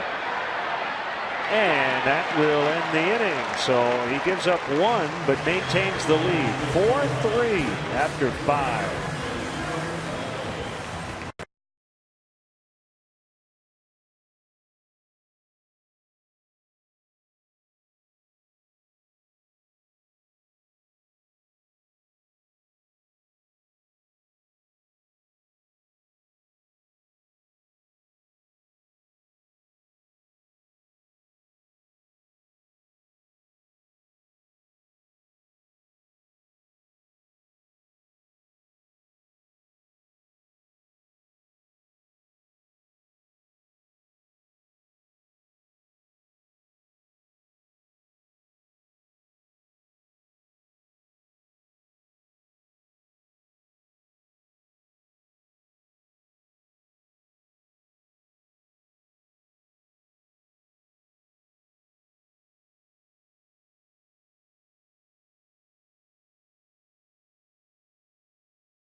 Game Cubs lead. We head to the 6th. Visit the Cubs Authentics auction page every week for your chance to own one-of-a-kind game-used items. This week's auction includes the Chicago Whales 1915 throwback jerseys. Go to Cubs.com/authentics before 8 o'clock tonight to place your bid. Cubs will donate net proceeds from the sale of Cubs Authentics to Cubs charities. Back now. Blake Treinen, big hard-throwing right-hander on here for the Nationals. This is our 4th look at him in 6 ball games. 1-2, 4.13 ERA for Treinen. Better than a strikeout per inning. We've seen him reach 98 on the gun. Hard slider. Lefties, when you look at the numbers, have had a great deal of success against him.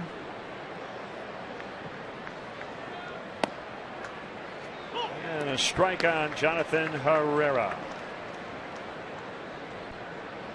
Tied the game with his single in the 4th. Cubs got the lead again on the Coghlan 2-run hit. Yikes. In the 5th. Herrera has shown bunt a lot here these last 2 days.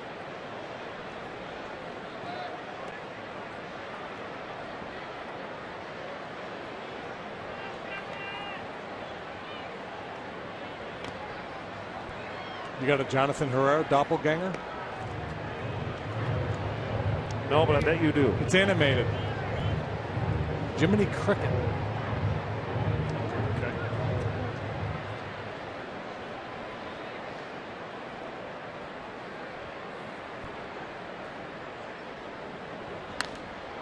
Popped up.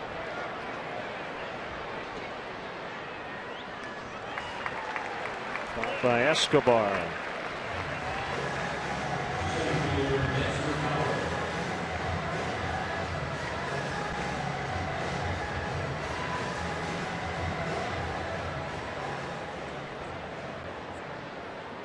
Get a behind-the-scenes look at beautiful Wrigley Field. The Cubs offer 90-minute guided tours that include a chance to step on the field. This must-see Chicago attraction houses over a century of history. For more information, visit Cubs.com/tours.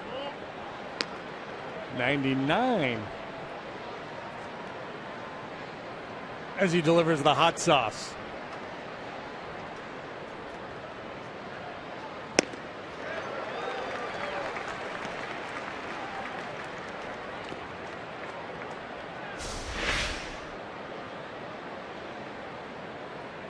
Cholula hot sauce radar gun reading. Bounding ball to the second baseman Rendon. Easy play. 2 outs.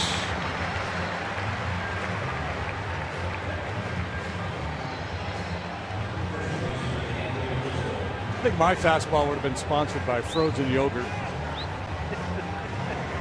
And I know you like frozen yogurt. It would have been doubly appropriate.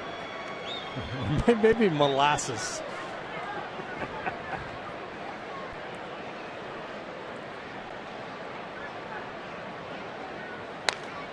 Rizzo finds a right field corner. He just keeps on hitting. And he's on his way to second. With a double as the ball gets by.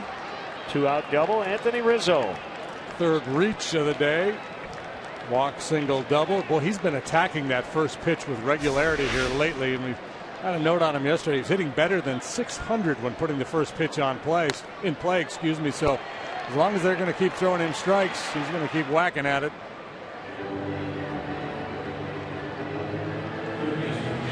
When you're 2 outs, nobody on. When you're a slugger like Rizzo, you're going up there looking to do damage. You're not just trying to work your way on base. So if you get something to your liking early, try to inflict some damage.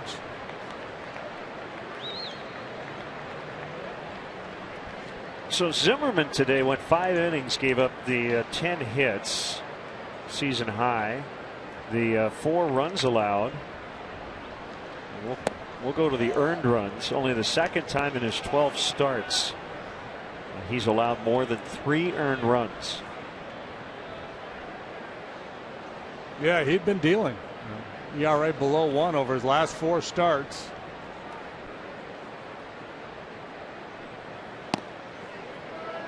That's the nature of it too. When you're pitching well, you tend to stay out there a little bit longer. And even though he wasn't running high pitch counts, his last 4 starts went 6 innings, 7, 7, and 8. And sometimes after a lot of work like that, your stuff just isn't quite as crisp for one turn.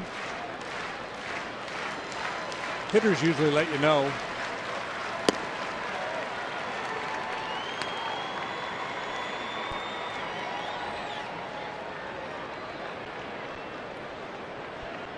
Screech.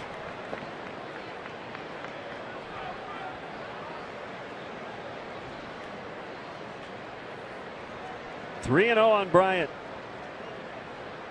Colonel Lowe's big fellow. Nothing to hit there. Ball 4. Third time he's been on. Yeah. Two-headed monster of Rizzo and Bryant. 6 times on base today.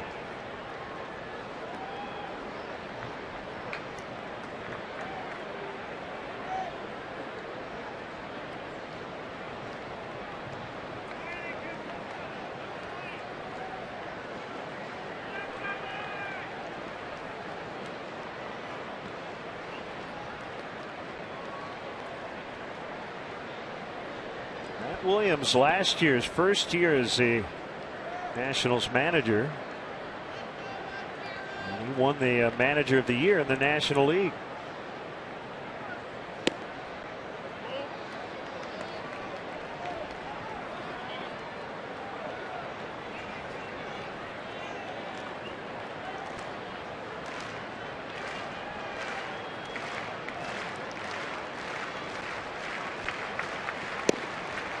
Outside for a ball, 2-0.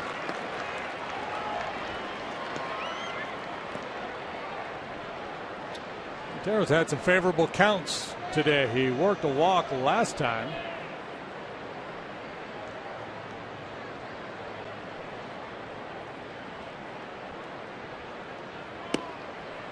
It's interesting. You look at Matt Williams' career. Came up with the Giants in '87. He wasn't very good offensively. He had 188, then 205, then 202, and then in 1990 everything clicked. Hit 33 home runs, knocked in 122. Had a terrific major league career. Yeah, he was a good glove, power guy with a lot of strikeouts when he first came into the league.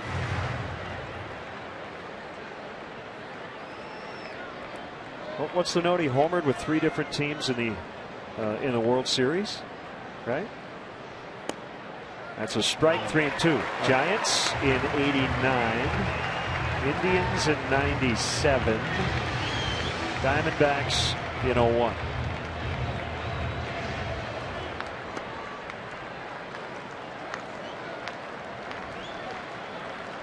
Runners will go with this 3-2 2-out pitch. Rizzo from second, Bryant from first, and Montero just got a piece of it.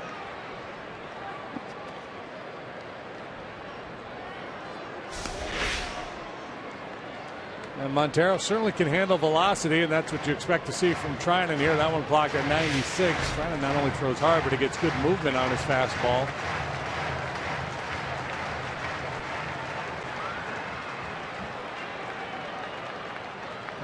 Getting a pretty good book on him because I've seen him a lot this 2-week stretch. They're loaded. All this happening after 2 outs. Double walk.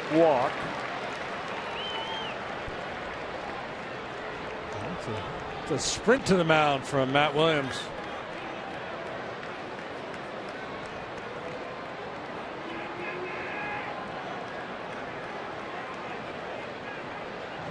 I don't think there was even anybody up. He just had some specific advice. Yeah, probably just hey, pound the zone, keep the ball down, throw your 2-seamer, let's go to work. Game's being played at a bit of a slow pace, and I think Williams is a little frustrated, wants to see a little quicker tempo from Trinan. Coghlan comes up with the bases loaded for the 2nd consecutive inning. Last time was with no outs in the 5th, and he drove in 2 to give the Cubs the lead. Well, if he told him to pound the zone with his sinker, he disobeyed. He threw him a first pitch breaking ball, and it was a dandy.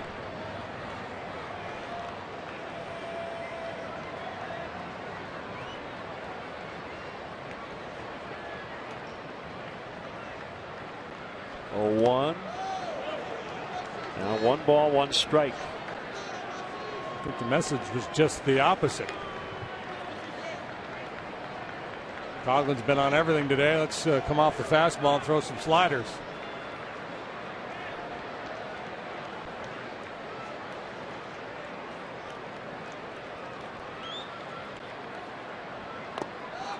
Gets away. Rizzo on his way to the plate. He'll score.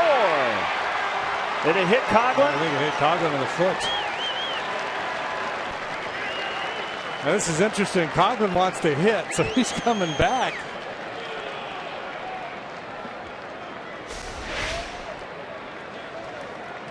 No, it didn't. Oh, he tried to sell it. I don't think it was anywhere close to his foot. Well, maybe.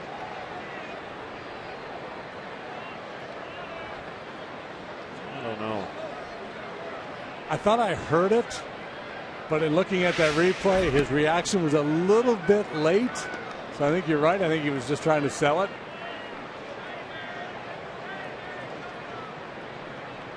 They will intentionally walk him.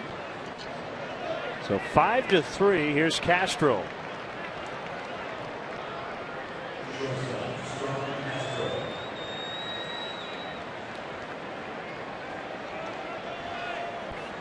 Again, all of this happening with 2 outs in the inning. 4 straight batters reaching after Herrera popped out and Fowler grounded out.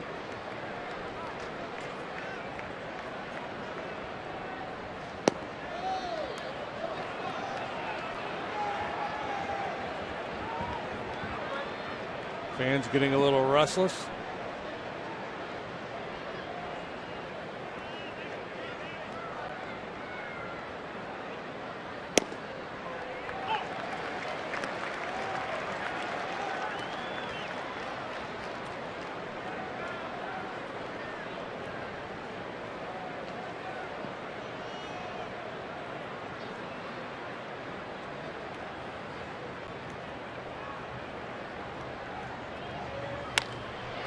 Lined into left, a base hit. Throw to the plate. Montero's going to be out, but they do add a run. Bryant scored before he was thrown out. RBI hit. Starlin Castro. Cubs lead now by 3.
So they get one.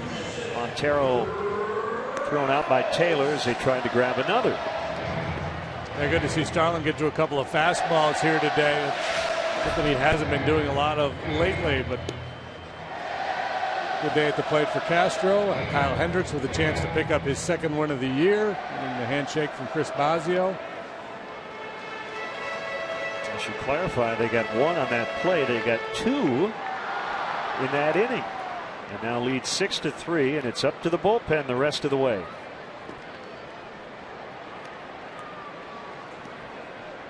Ramos Desmond Moore here for Justin Grimm, who pitches for the 14th time.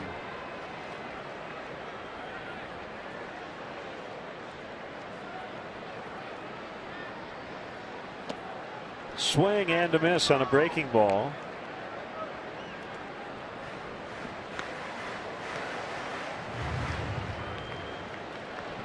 Aaron Barrett in the Nationals pen.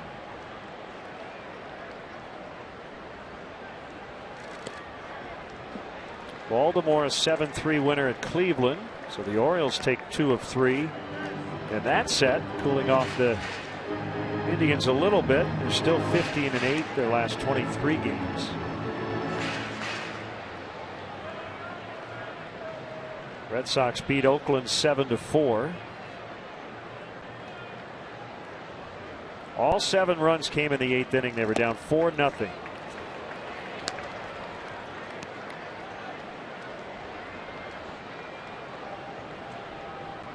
Former National Tyler Clippard took the loss.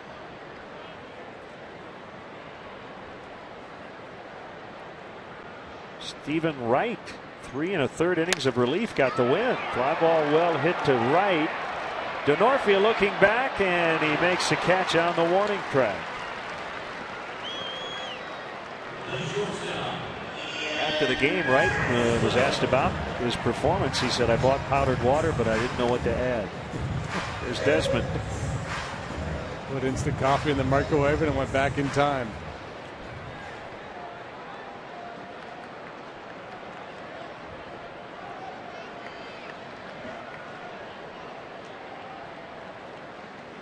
Hmm. 97-mile-an-hour scud heater there from Grimm. He's got electric stuff. That curveball is nasty. He can do some very ugly swings with his curveball. 7 shutout innings for Garrett Cole as the Pirates shut out Atlanta 3-0. Denorfia again on the move. Makes the catch. Cole now 9-2 on the year. Pretty much punched his ticket to the All-Star game, hasn't he? He's got a 170, something like that. 173 earned run average.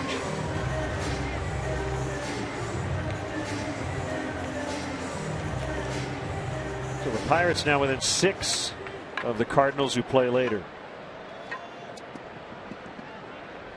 And a game ahead of the Cubs for second.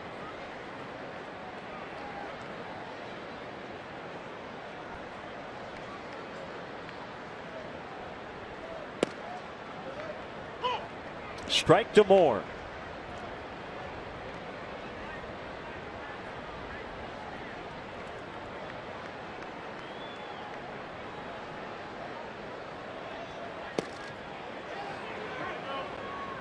Couldn't hold up. Gabe Morales made the call at first.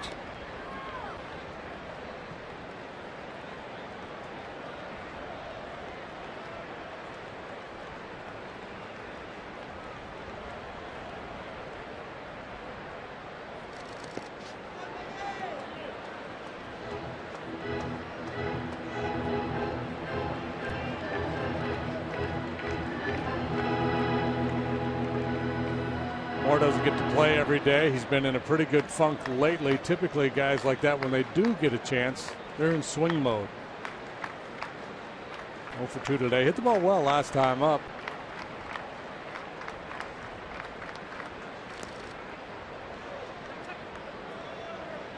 You know, it's hard to hit when it's hard to catch.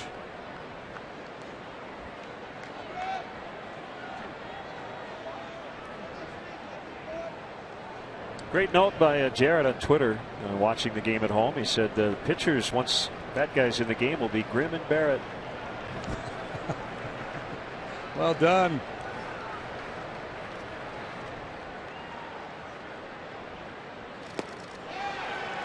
I love it when our viewers are as corny as we are. 6-3 Cubs.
A bad lot, you just have to do that.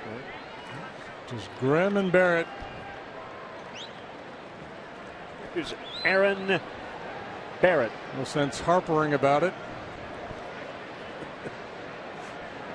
Burly right-hander, 3-1 with a 4.66. He's a lot of strikeouts, 26 strikeouts in 19 and a third innings. And he's been able to keep the walks down as well.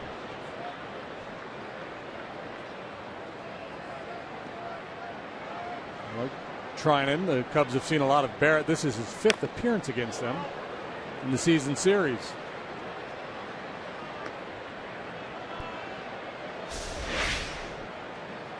First game back from the DL. Ooh. And that. Yeah, there's your Grimm and Barrett moment right there. Had a nice day. A couple of knocks, a run scored.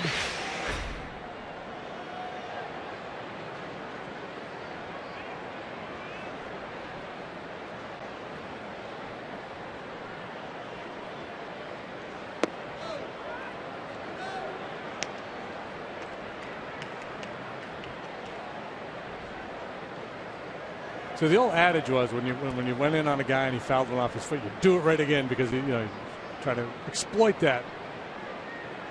Nobody ever really does it with that intent. I don't think. Probably the smarter pitch is to go soft in there because the guy's trying to get the head out to make sure that doesn't happen again. And throw him something off speed in that same spot, he's likely to be way out in front of it.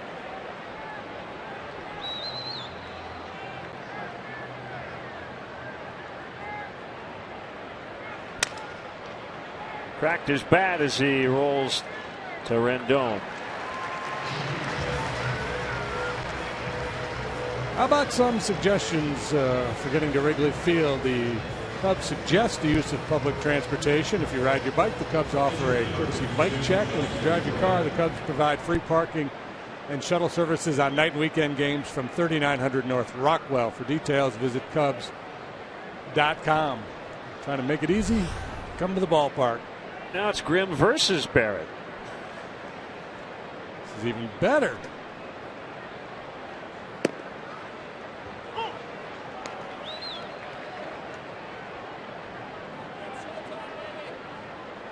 could have a fairy tale ending. Yeah. Rare opportunity for Justin. 0-2. Wondering if Joe told him not to swing. There's a lot of relievers in this spot. They go up there hacking. They don't know how many chances they're going to get. Right.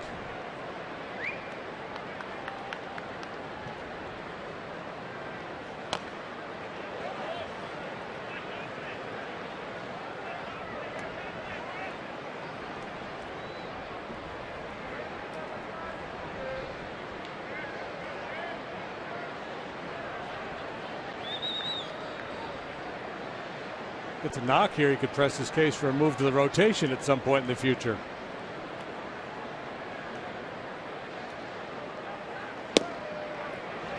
Went with a breaking ball to get him.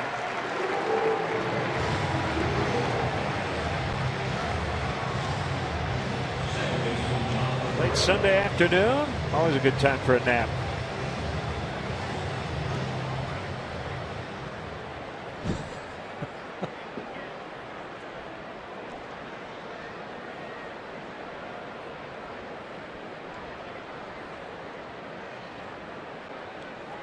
Herrera facing his third pitcher of the day.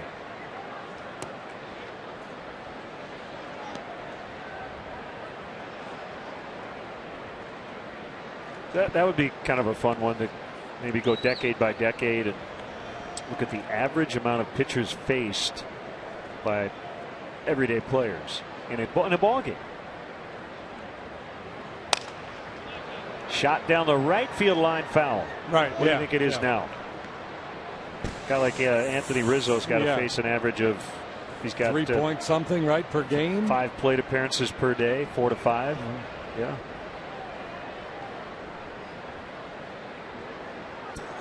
Yeah, they call Barrett the Bear.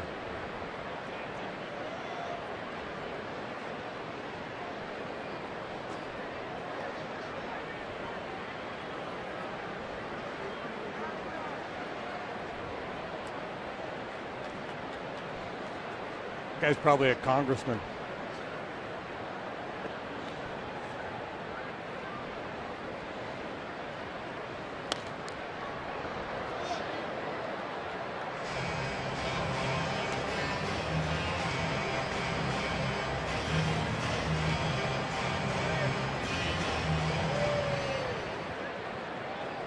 Fowler on deck.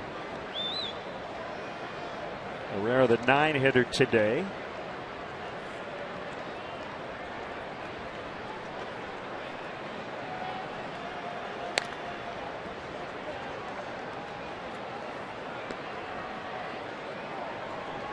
Even though we had about a 2-hour rain delay the other night before the opener of this series, I'll take the weather we've had this weekend in D.C. Every time we come here, it hasn't been terribly hot.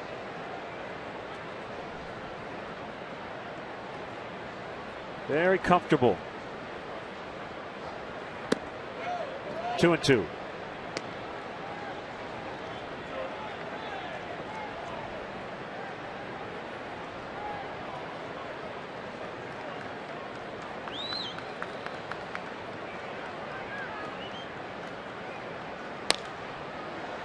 Good battle here by Herrera.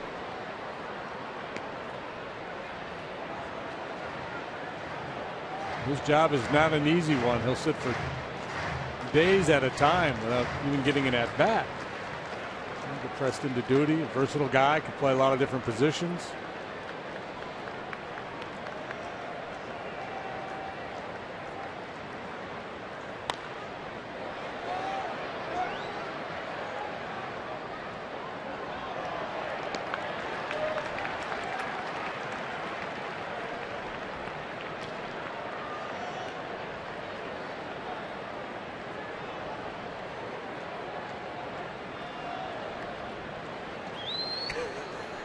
Looks like shark's teeth, though.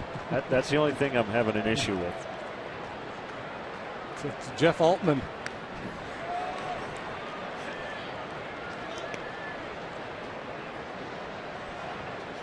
Richard Dreyfuss is running away.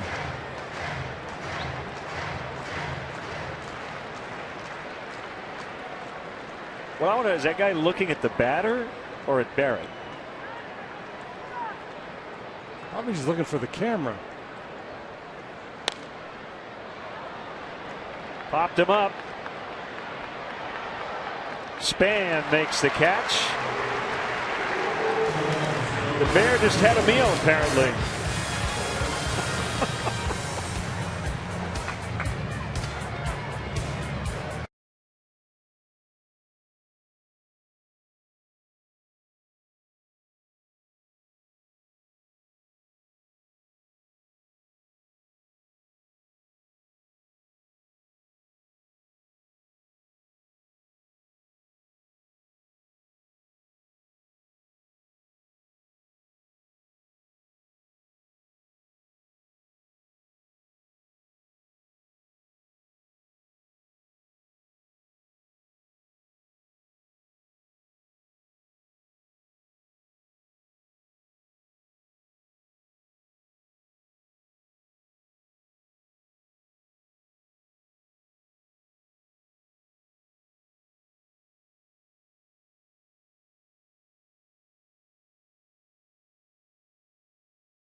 First of two against Miguel Cabrera and the Detroit Tigers. Join us for the first pitch at 6 right here on Comcast Sportsnet. Got some probables for you. Tuesday, John Lester and Anibal Sanchez, Jake Arrieta, and Shane Green. Look at the ERAs for Tigers starters going into this upcoming series. Green got off to a great start. Obviously hasn't been so good lately. That's really surprising to see that high ERA for Sanchez.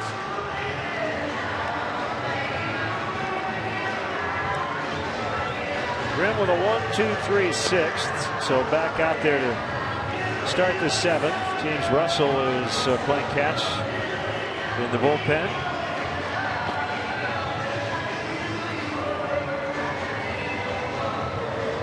Bear is still chomping. Could that be a Bear trap?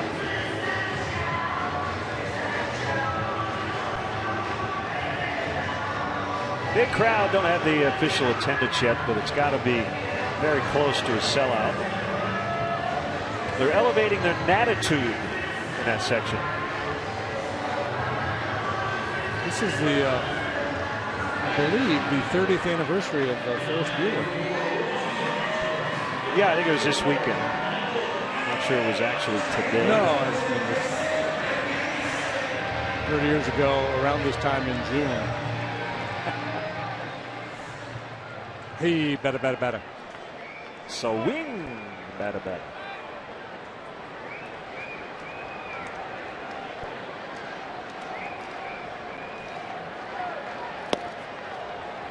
Called strike on Michael Taylor.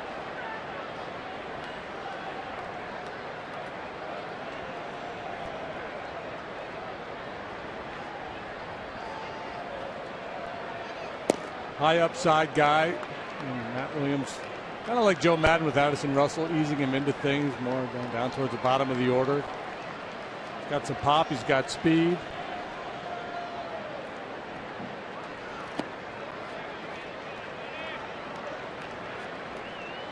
Jason Worth on the DL.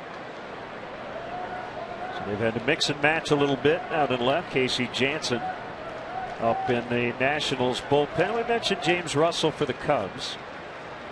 As Grimm comes home, fastball at 95. It's the desired result, 2-2.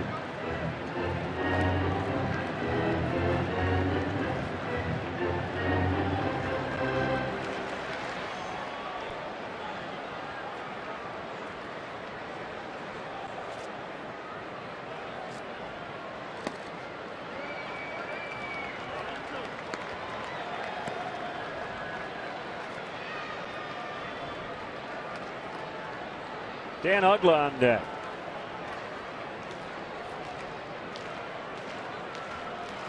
He would hit in the pitcher's spot.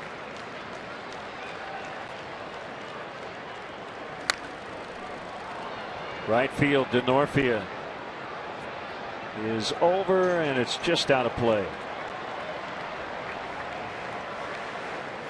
Nicely done, sir.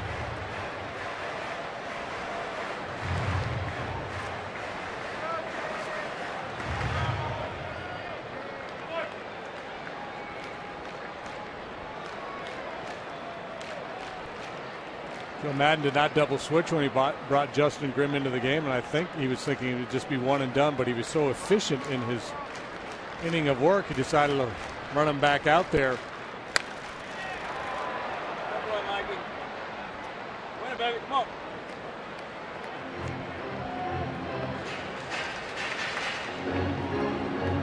3 quick outs in the 6th, didn't use that many pitches.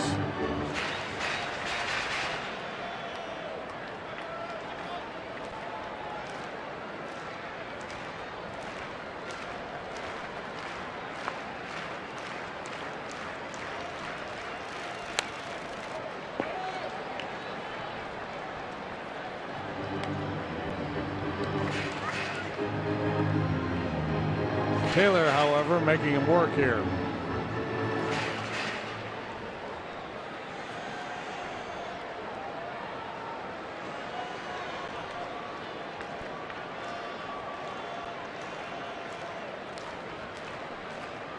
Another 3-2 on the way. Called strike 3. Froze him on a fastball. He was guessing breaking pitch there. Figured that Grimm had gotten tired of him fouling it off. We'll try to trick him with the curveball. He was going to take a walk, and Grimm double crossed him, threw him a heater right there.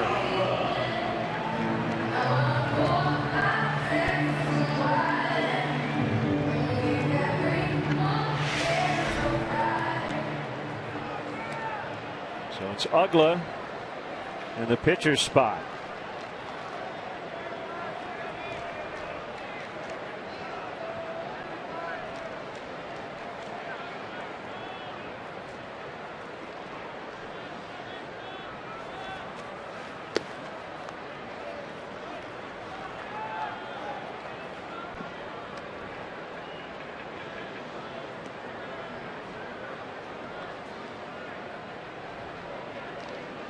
Cubs have doubled up the Nationals on the run board and the hit board as well. 6-3 and 12-6.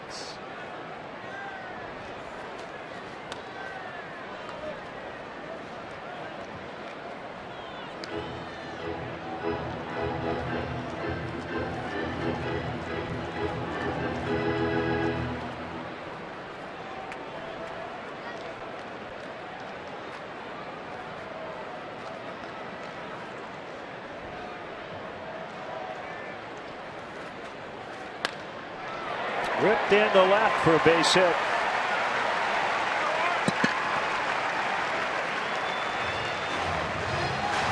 So Zimmerman, the pitcher, went 1-for-1. Clint Robinson hit for him in the 5th. He singled.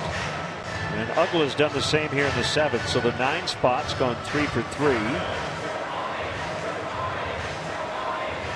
And the span due is going to be James Russell. Say Weber's sauces and seasonings. Call to the pen. Why grill with anything else?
It's the Weber Sauces and Seasonings call to the pen. Left-hander James Russell. Also on for the 17th time, so a lot of appearances, but not a lot of innings. Typically comes in, you get a left-handed batter or two. 11 1/3 innings of work for James. 10 hits, 4 walks, 6 punch-outs, and a 1.59 ERA. Got the lefty hitting Span to deal with here, and a couple batters later, it's Harper. Rather not have to deal with Harper in this inning.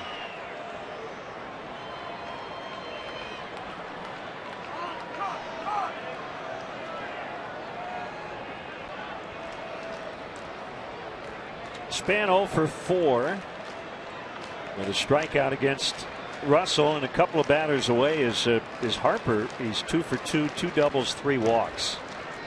And he's reached all 5 times against James. But first things first. Span has been dynamite against right-handed pitching this year with a 3.42 average. Against southpaws, though, just $1.63.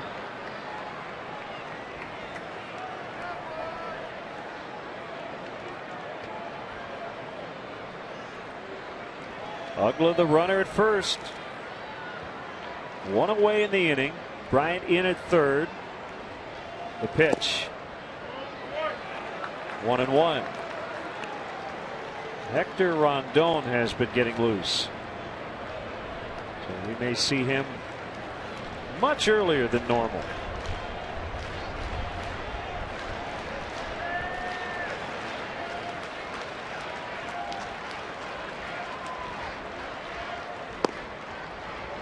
Joe Madden, talking to the media before the game today, said that he was not going to be wedded to only one guy in the 9th right now. And he might use Rondon to close. He might bring him in a little earlier. Asking Kerwin Danley about the location of that last pitch.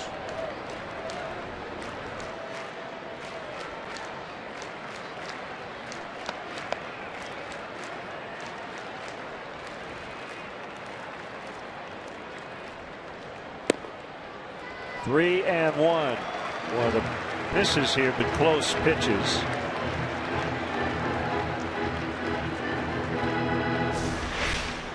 And a guy like James Russell, who doesn't throw particularly hard, he's got to live on the edges, work the corners, move the ball up and down to all 4 quadrants of the strike zone.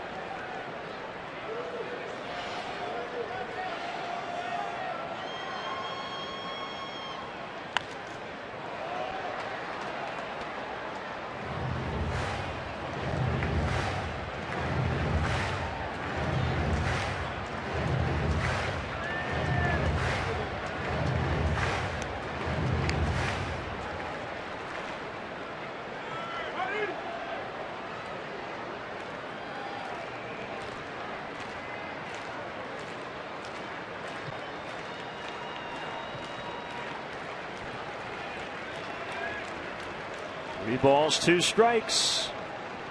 Uggla not running, and another foul by Span.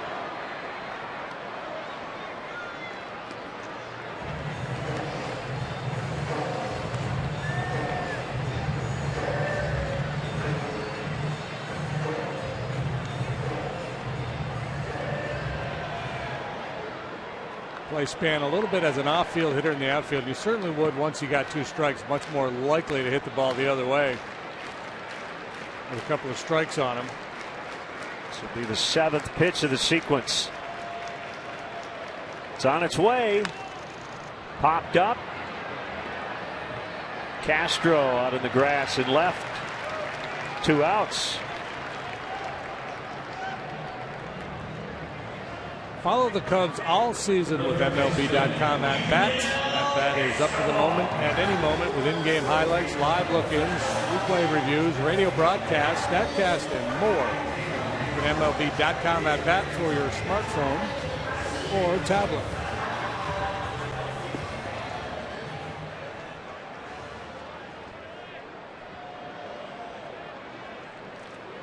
Escobar back after missing 2 games with the sore wrist. 2 for 3. Knocked in a run in the 5th.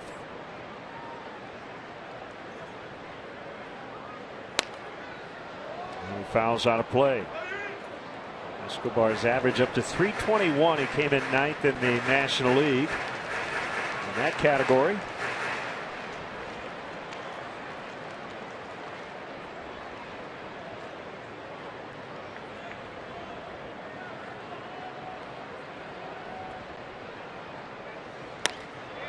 Into center and a base hit, and that will get Harper to the plate.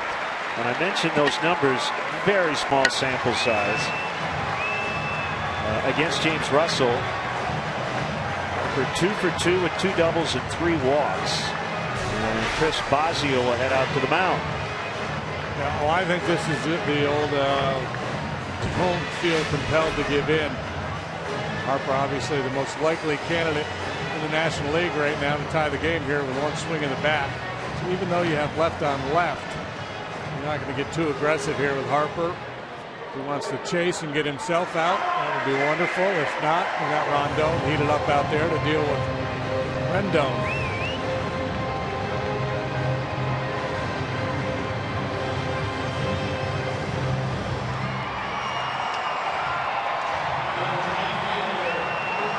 Go over the scouting report, the game plan as to how they want to start Harper, how they'll try to finish him if they get ahead. Just trust James Russell to execute the game plan.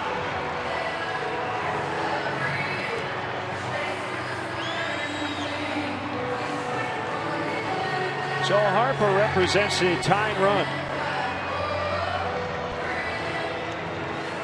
Yeah, normally in this spot, if they can stay away from his power, which in most cases is away. Yeah, James doesn't have that like wipeout slider like some lefty specialists have. If you've watched Harper against the Cubs, outside part of the zone has been dangerous for the pitchers. Yeah, I think this is going to be one of those unintentional, intentional walks. He's only hit 2 home runs off lefties, but. The other intriguing thing is, do you bring in your struggling closer Rondon, who is ready with the bases loaded against Rendon? We'll find out. Yeah, I'm pretty sure that's the play. That's a strike. And the one place you could go here, I mean, he threw that first breaking ball down and away, got a borderline call there. You know, fastball up and in, you could tie him up inside, but off the plate.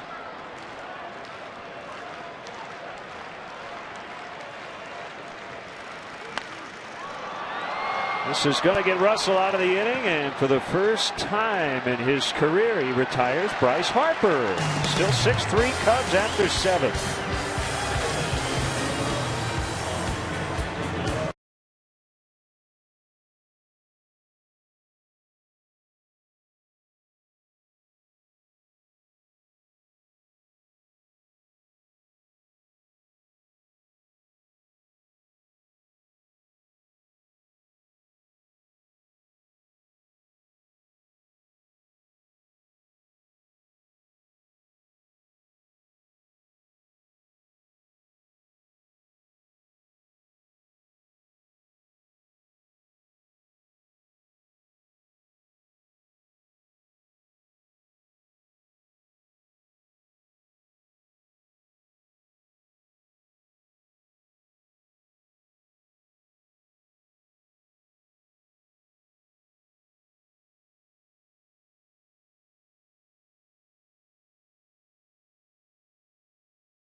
The top half of the 8th. At the top of the order due up here for the Cubs. And right-hander Casey Jansen on for the Nationals. Former Blue Jay. missed most of the year on the disabled list. He's worked 6 times. He's 0-1 with a 635 earned run average. He's the kind of the anti-modern relief pitcher, in that he's not a guy who goes out there and throws 95 miles an hour. Very much a finesse guy. Great command. But he's not going to light up the radar gun. Big third out for James Russell. As he got Harper, Danny Espinosa coming out to play left.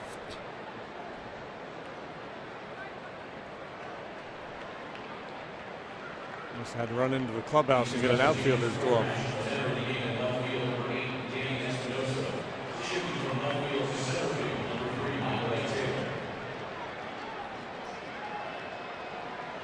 So Taylor goes to center. So Span is out.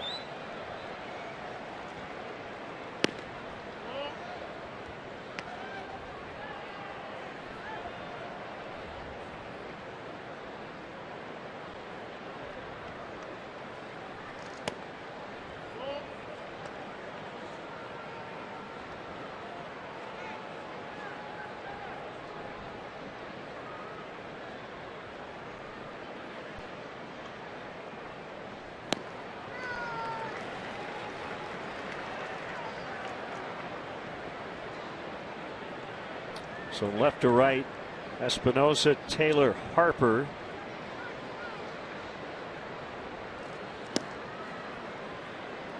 And they've got Espinosa in the 1 spot. Okay.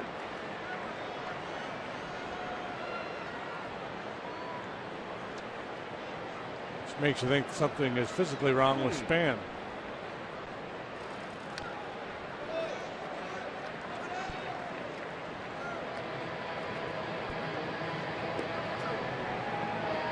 First time Espinosa's played the outfield as a pro. Did not play there at all. He actually came up as a shortstop originally, and mostly second base at the big league level. A little bit of short, a little bit of third.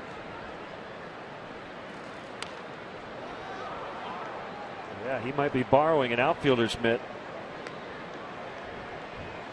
Well, they used Robinson.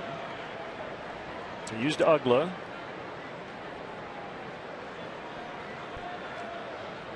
Could have inserted Ryan Zimmerman.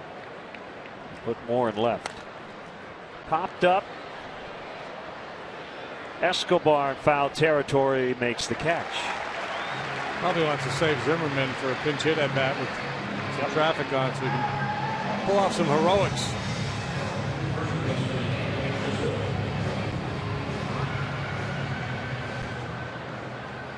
Jansen was on the disabled list at the start of the year, retroactive to spring training, reinstated May 22nd, had right shoulder inflammation. Literally rocks and fires, and a strike on Rizzo rather. Jansen kind of tries to get in a rhythm, kind of like the left-hander Mike Gonzalez. He had that kind of. Yeah, he was kind of an exaggerated rocking motion.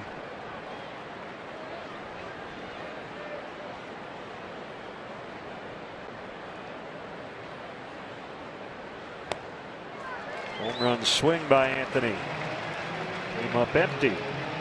1-2.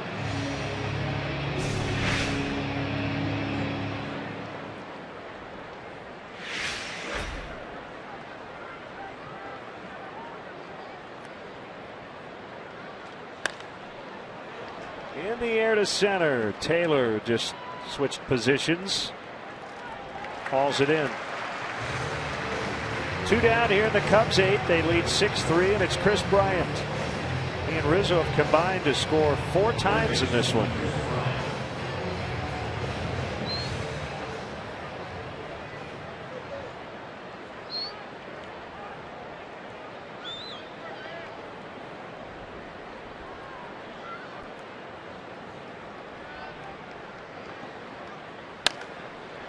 Right field, Harper chasing after it. In the corner. He can't make the play. Bryant on his way to second.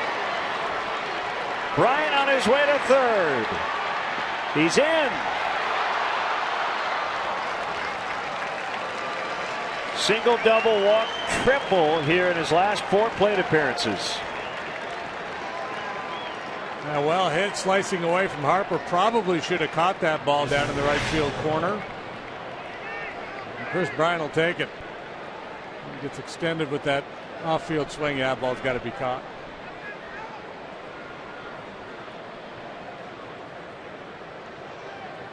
Long striding.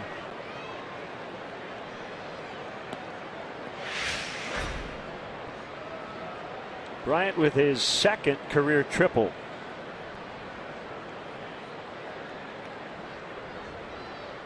Well, they added a couple in the 6th with a 2-out rally. Trying to do it again here in the 8th. 2 more walks today for Miguel Montero. So he's hitting .236, but look at the on-base percentage of .365. That's terrific.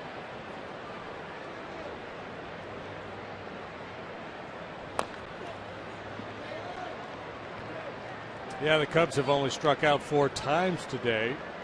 527 strikeouts coming in play today, on pace to set the all-time record for striking out in a season. That was done, was held by the 2013 Houston Astros.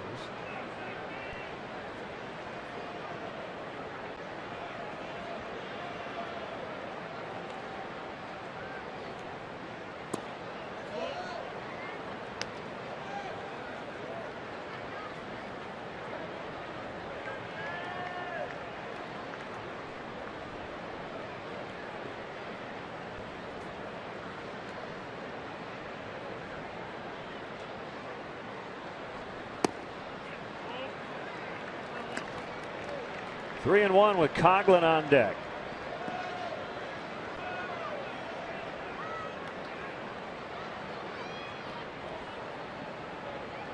Cubs trying to make it 4-3 in the first 7 of this 9-gamer.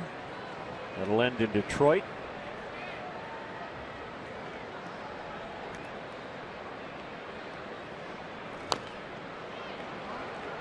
Washington, meanwhile, has dropped 7 of its last 9 to being basically the hottest team in baseball for about 4 weeks. Well, they're off tomorrow as well. Then they head to New York to see the Yankees.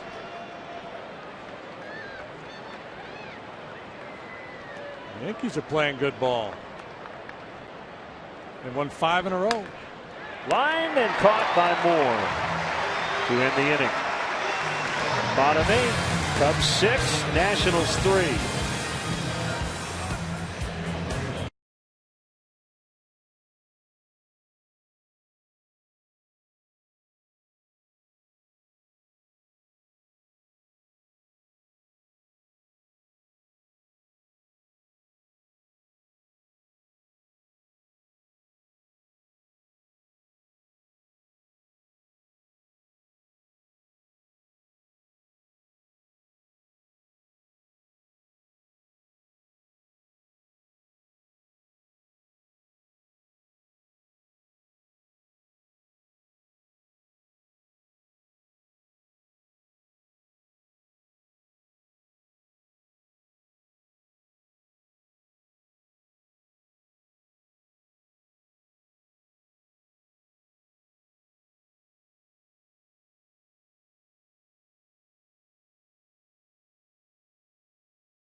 struggle here lately.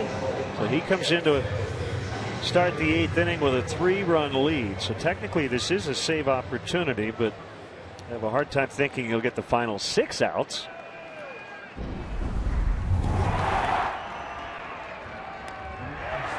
This was yesterday. He hasn't been pitching with a lot of confidence lately, and issued the walk.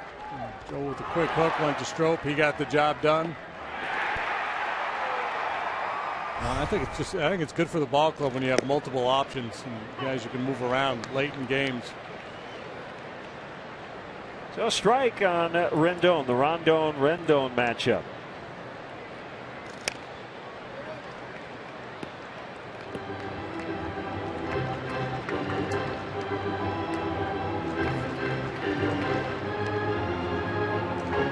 It's actually a really good situation if you're trying to rehab a guy's confidence. It's still a tight enough game. It's a late inning situation. It's not like you're bringing him into a blowout just for mop-up duty.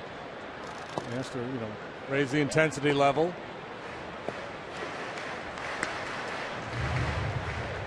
But he does have a little margin for error with the 3-run lead.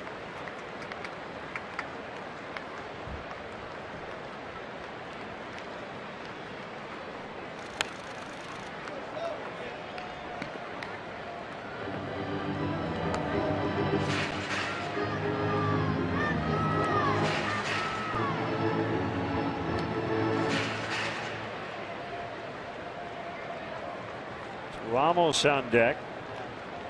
Harper made the final out of the 7th. The Cubs are hoping to not have to face him again the rest of the regular season. Popped up, and it's the second baseman Herrera for the out.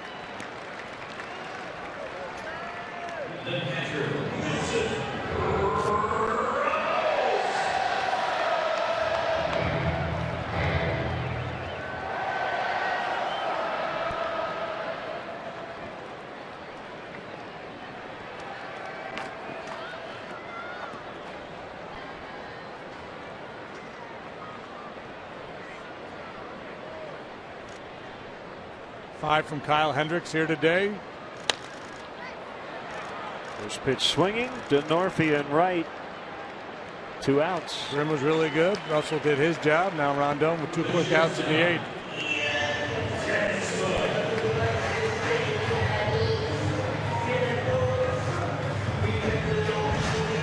Might get the 9th the way this is going.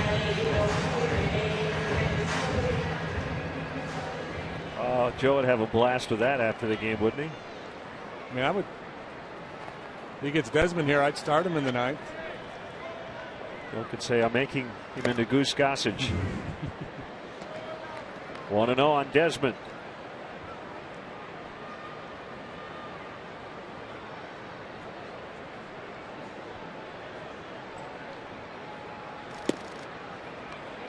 Cutter misses outside.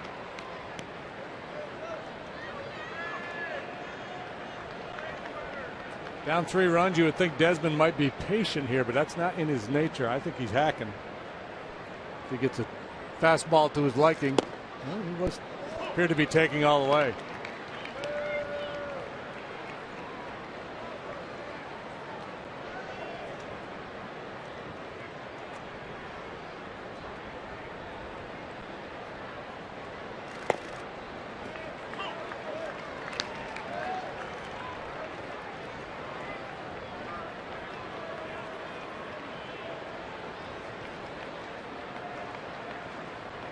That's a winner at Arizona.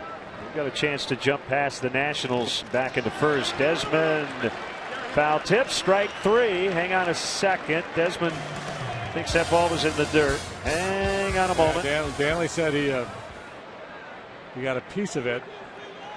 And I think on appeal, coming in saying that the ball did bounce. Morales saying that ball hit the dirt. So Joe now wants to talk it over with Danley.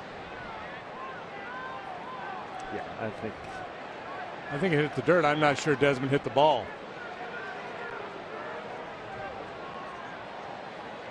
Going to be nearly impossible to figure out if he actually hit the ball or not. Yeah, because Danley didn't call The ball was tipped I until Desmond made his. Well, he did, but after Desmond kind of made the case. Oh, I see. Yeah. Okay. Desmond said, "I got a piece," and then Danley made the motion. Well, we should clarify. So if he did foul tip, that means the ball was caught and contact was made. If he missed the ball, it would be a swing and a miss, strike 3. I can't tell. See, Kerwin doesn't do anything until now when Desmond presses his case. Okay. One more pitch made, and Rizzo in foul territory. He's got it. Cue the band. 6-3 Cubs.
Ninth inning.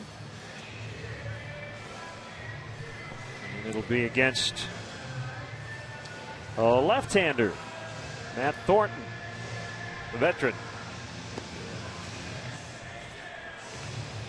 And we saw the kid out of their bullpen yesterday, the young left-hander Rivero. He really threw well. Thornton's been at it a good long while now, and he's been solid this year, hasn't he? 193 ERA for 21 appearances. Batting average against just 154.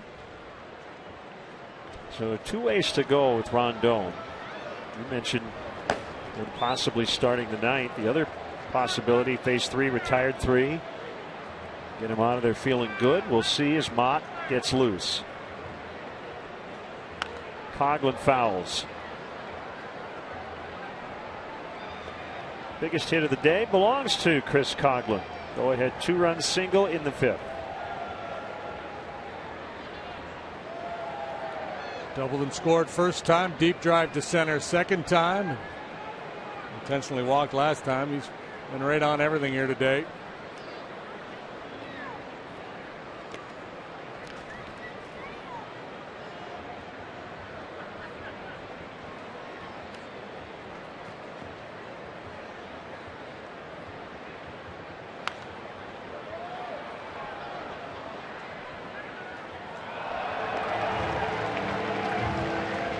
It is a sellout today. 40,939. And some of those fans have decided to try to grab a spot on the Metro early.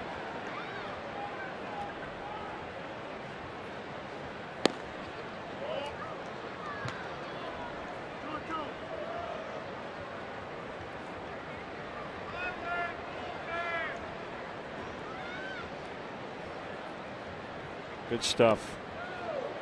Miguel Montero talking with his young pitcher.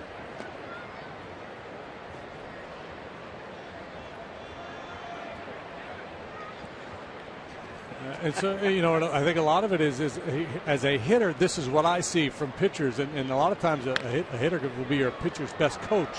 Sure. It's Taylor. Oh, that's great stuff. Doesn't even matter what they're saying, just the animated Montero.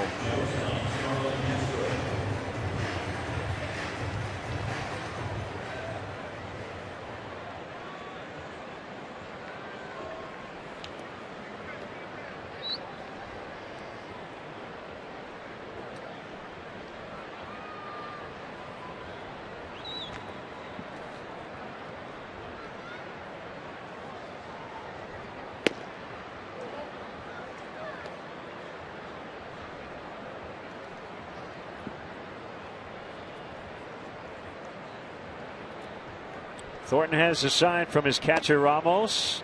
That's a strike. It's 1-1 to Starlin Castro.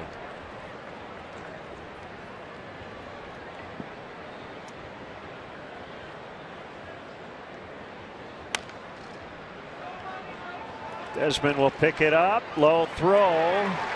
Moore got a true hop on that toss. Goes 6-3. With 2 outs, it'll be Chris Denorfia, first game off the DL.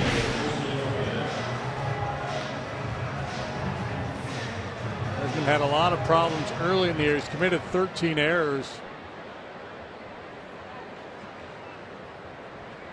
Nice play here. We had a question the other day we answered about, why does a pitch in the dirt automatically get thrown out of play the ball, but on a ground ball it doesn't. Well, on that particular play, after that play, Kerwin Danley, the home plate umpire, did ask for the ball.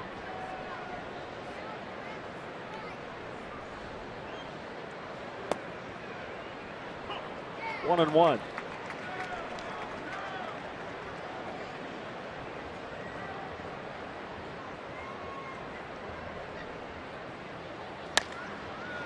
Lined and into right center. It was deflected by Rendon, but Denorfia's got his 3rd hit. He is 12 for 26 on the year. How about that, huh? On a couple of DL stints. Gets that front foot down early, just throws the barrel. And Junior Lake called on to hit for Rondon. So there's your answer. And if it stays this way, Jason Mott will get a save opportunity with a 3-run lead.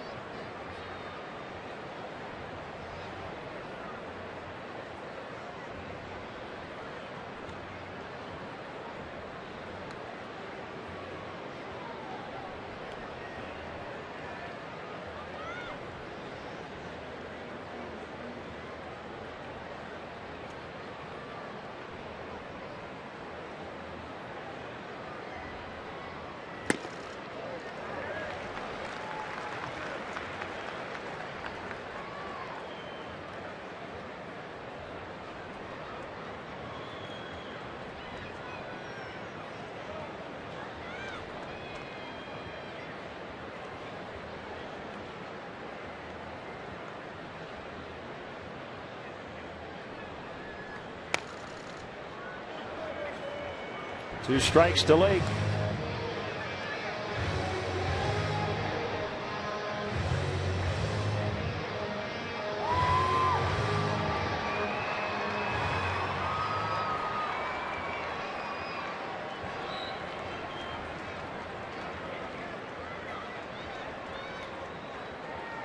Sure, a little extra adrenaline for Jason Mott. And get those final 3 outs. Something he has done before with the Cardinals.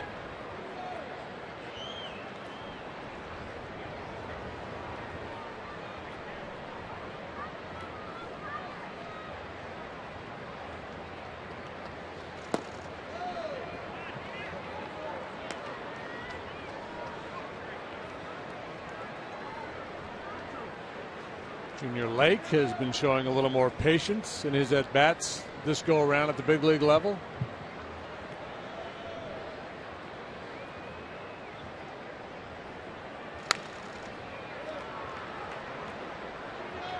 There are extras in Denver. The Marlins and the Rockies tied at 2 in the 10th.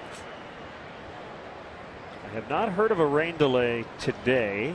They did have one last night, their 13th delay or postponement at Coors Field. Strike 3 on the inside edge to end the inning. Bottom 9 coming up. Jason Mott with a 6-3 lead.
Mott. And it is a save opportunity. Jason on for the 26th time. 2-1 with a 398. He led the National League in saves back in 2012. 42 of them that year while pitching for the Cardinals. Had a big strikeout in game 1 of this series. Punched out Anthony Rendon with a couple of men on base. Game that the Cubs won 2-1. Didn't get a save. Wasn't the ninth inning. But it was a rescue. A big moment. Beat him with a 98-mile-an-hour heater.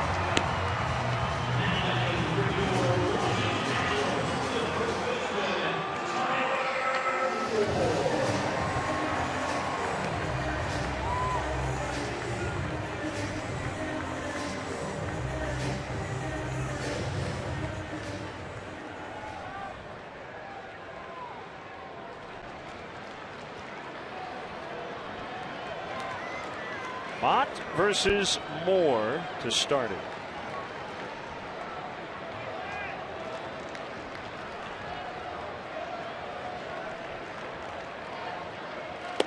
Fastball 96. It's a strike.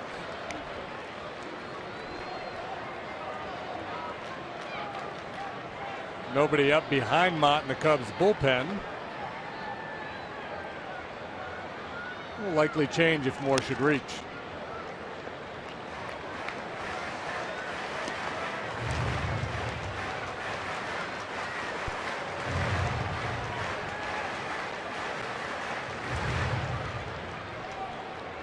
Taylor next, and then a pinch hitter.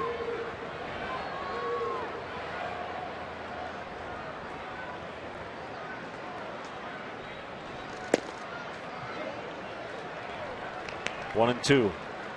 We have used the word frenetic to describe Jason. He does his thing on the mound. Looking for his 55th career save. He had 42 of those in 2012.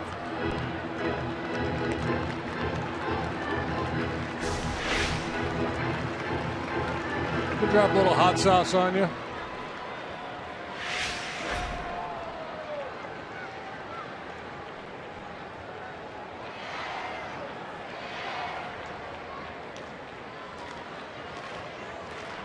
There it comes outside. Even 2-2.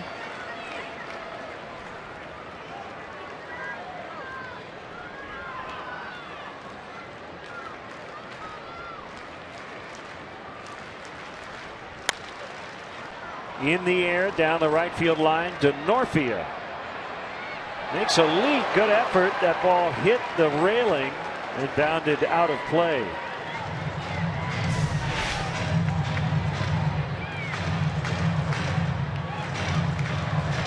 Almost got it. Yeah. Good outfielder. Just hit the padding. He's had an eventful day, hasn't he? First game back from his second stint on the DL. 3 hits at the plate.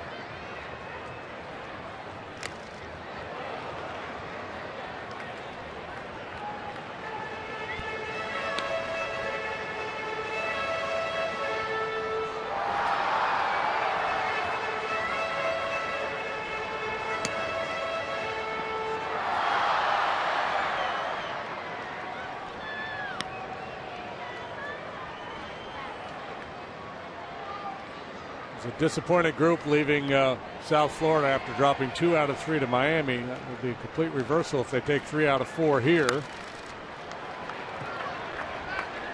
No doubt. They felt like it was an opportunity missed.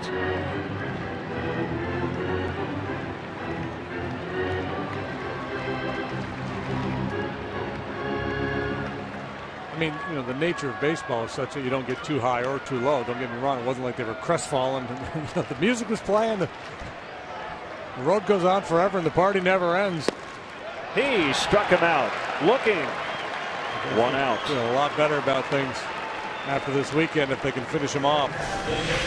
This time he really gets on top of that fastball. Outside corner at the knees at 97.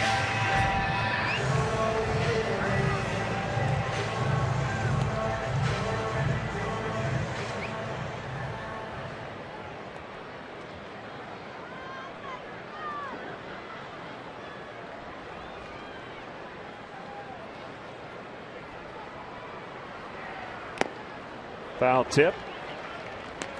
Strike 1. Mott, born in Port Huron, Michigan. Went to high school in Montgomery, New York, and then went on to Iona College, where he was a catcher. Signed with the Cardinals as a catcher. Struggled with the bat. They suggested he make the move to the mound. He balked. They said, we really think you should make the move to the mound. And he saw the writing on the wall and said, all right. Iona, located in New Rochelle, New York, which is where the Dick Van Dyke Show was set. 97 for the Kiss, 1-2.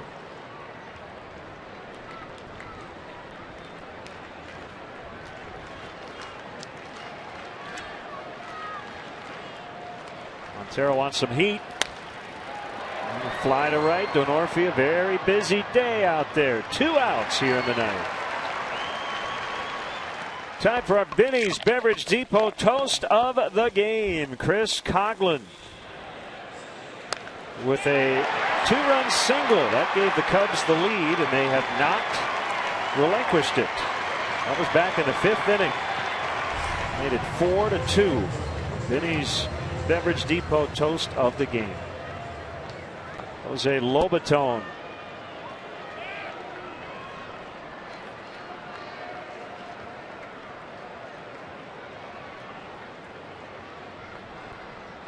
Switch hitting catcher, and he swings through 98. I've been sitting on the bench for 3 hours plus swing right there, trying to get to that high octane fastball of Mott. That's not easy to do off the bench.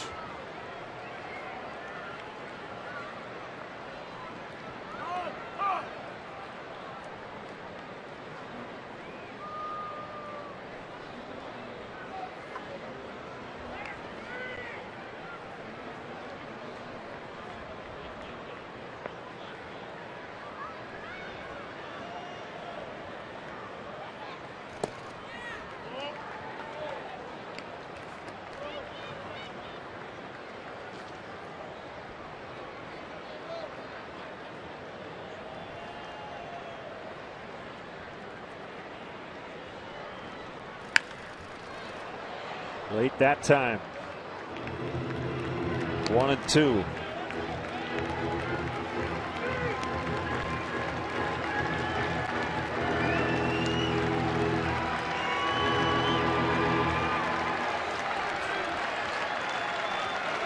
The Bear is quiet at the moment and not happy.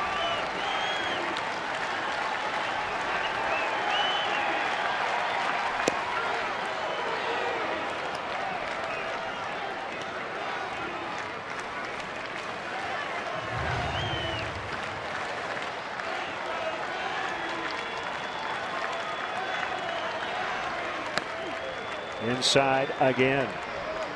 Espinosa on deck.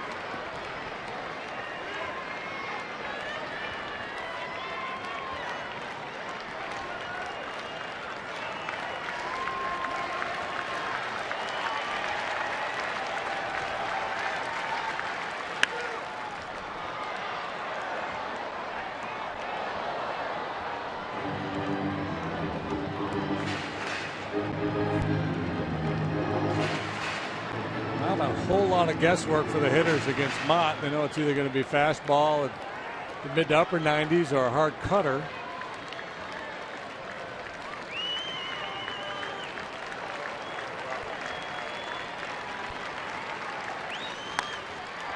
Fly ball to center. Dexter Fowler gets to the spot. Cubs win. Cubs win. They take 3 out of 4 in the series. They take 4 of 7 in the season series.